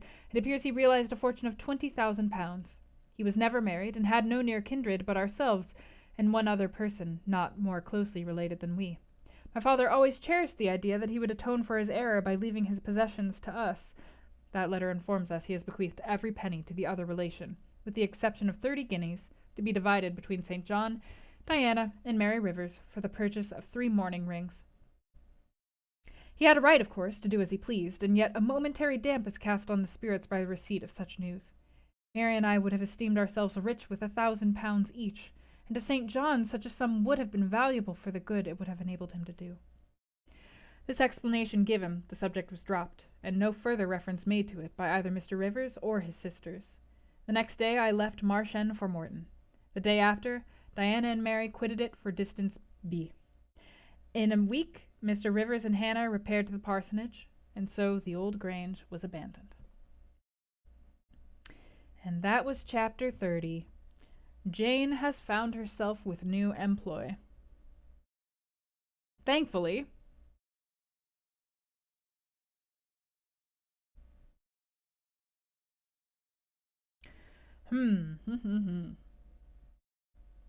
Now I'm trying to decide whether we should end here or there. It kind of seems like a natural stopping point, doesn't it? Jane has found another new place to go to, and she's gonna be traveling over to the new place. Right? It seems like it would be better if I were to save the next chapter for the start of the next stream, and we can go through, it seems like this is a natural stopping point, is what I'm saying. That was something, huh? Do you think it was something? Which part of it was something?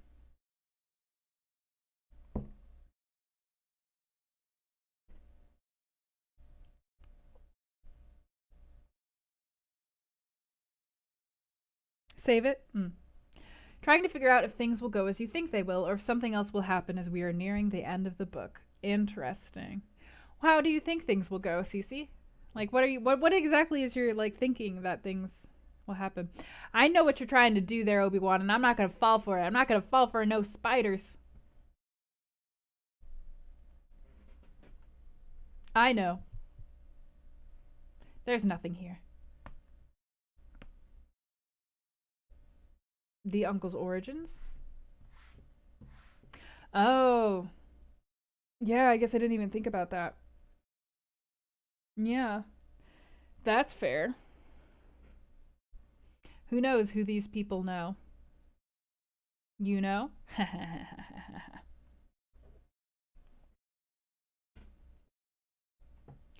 Wah, wah, wah, wah.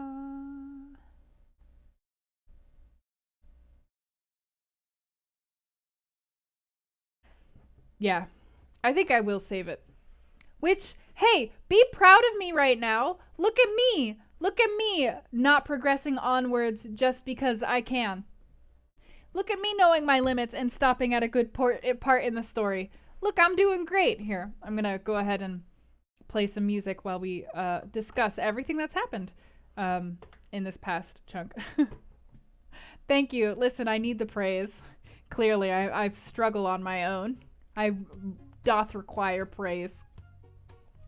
So what do we think of this wild frankly, we read 4 chapters today, 3 or 4 chapters today, and she goes from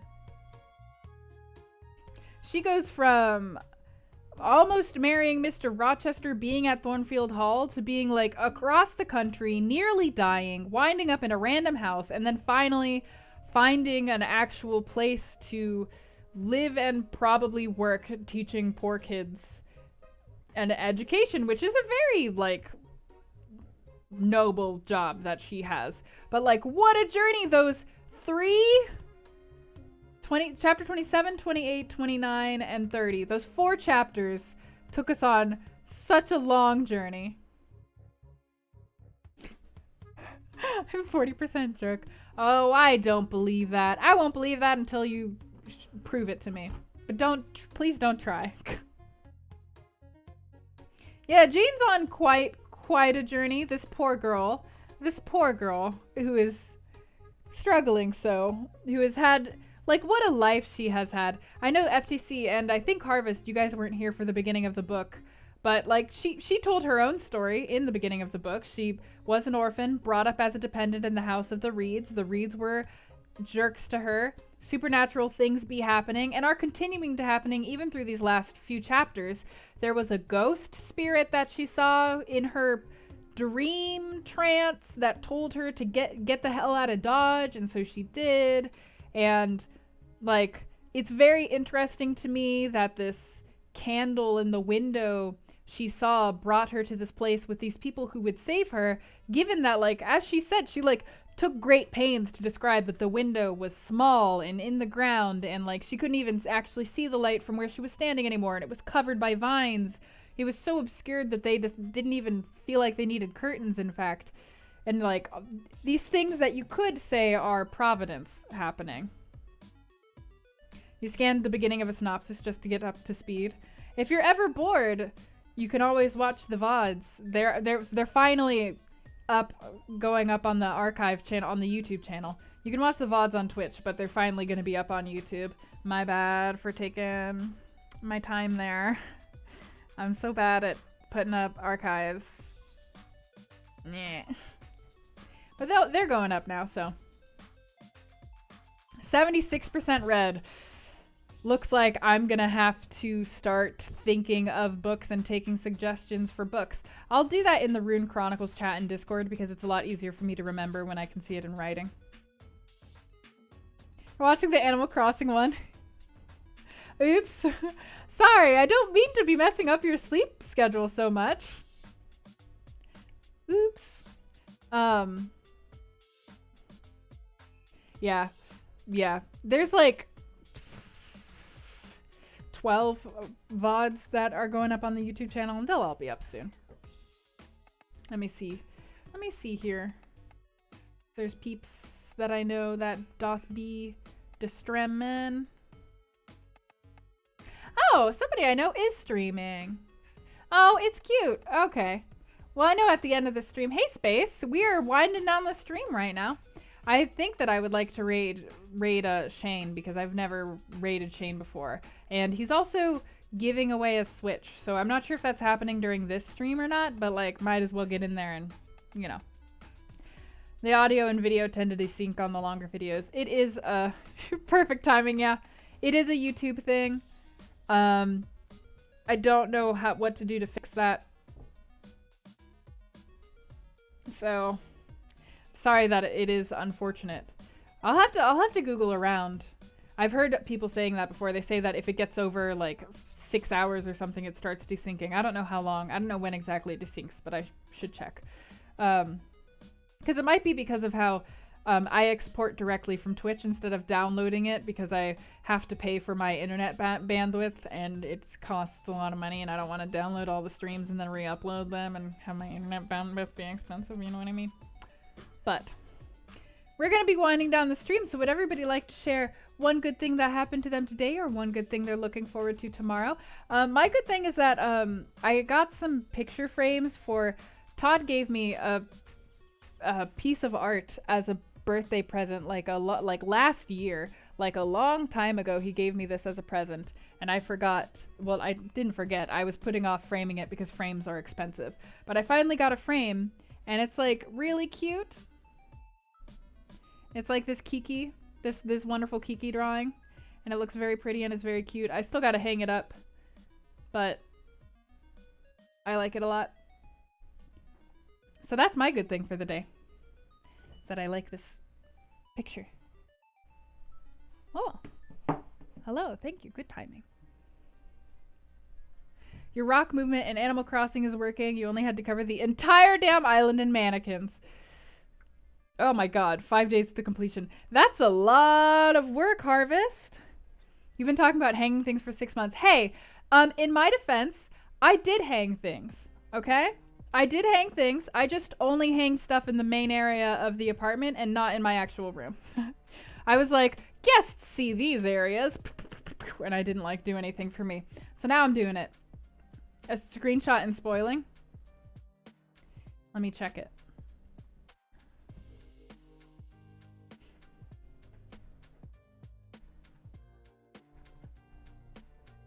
Whoa. Whoa.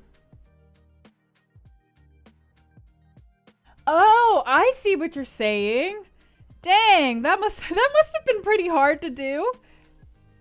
Is Kiki in a drawer? Kiki's not in a drawer. Kiki, you can't see it on this side, but like, you know how like there's that blank space in front of a doorway?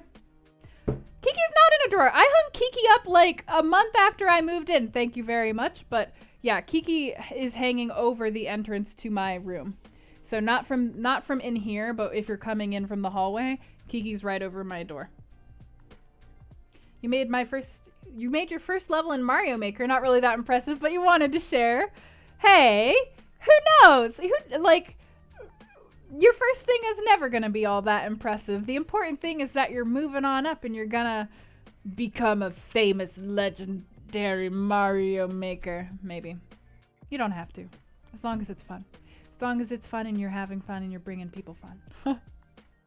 You gave your mom your stimulus check for Mother's Day? You low-key regret it. Oh, but that's so kind of you, Obi-Wan. Because I'm sure that your mother could have used it if you gave it to her. And that's really, really generous of you. Not a lot of people would be able to do that. So, you did a good. You did a good, Obi-Wan. But, all that being said, I think I'm gonna go ahead and get ready to raid Shane just because my throat is feeling a little bit drier than normal. So I'll try not to overdo it with the speakins too much. Oop, that's Shane. Shh, quiet, Shane. Shh. You made it through a long day at work. It's the second Mother's Day without your mom, so the fact that you have no bodies died is a good thing. Well, I'm sorry about that, but I hope that I'm glad that you made it through your long day and that you had an okay time today. Yeah, Mother's Day is a hard time. Mother's Day is a hard day. Thank you, Obi-Wan. I'm gonna be sending you guys over to Shane. Shane is playing Paper Mario and the Thousand Years Door, and again, I don't think it's this stream, but he is going to be giving away a Switch at some point, so like exclamation point giveaway will, like if you don't have a Switch and you want one.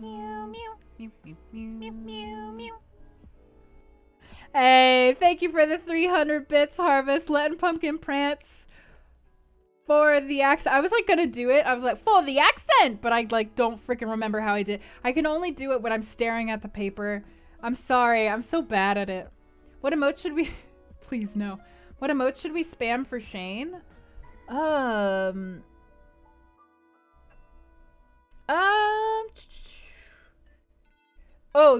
either Pumpkin or Rage would be good, because Shane's an angry man, but also he loves Pumpkin. He's actually Shane's godfather, essentially. He's Pumpkin's godfather, so if anything happened to Pumpkin, he would be taking care of Pumpkin. So yeah, you can send some pumpkins, because he will love and appreciate that, I believe. Alright, Pumpkin it is. So that being said, I'm gonna send you off to Shade, send him all of my positive vibes. Egg! And thank you guys for coming out to the stream and reading Jane Eyre with me. It was a good time. I hope the book is continuing to entertain you despite the fact that we have no idea where we're going in this story. Yeah, no problem. And thanks for coming. It was a good time.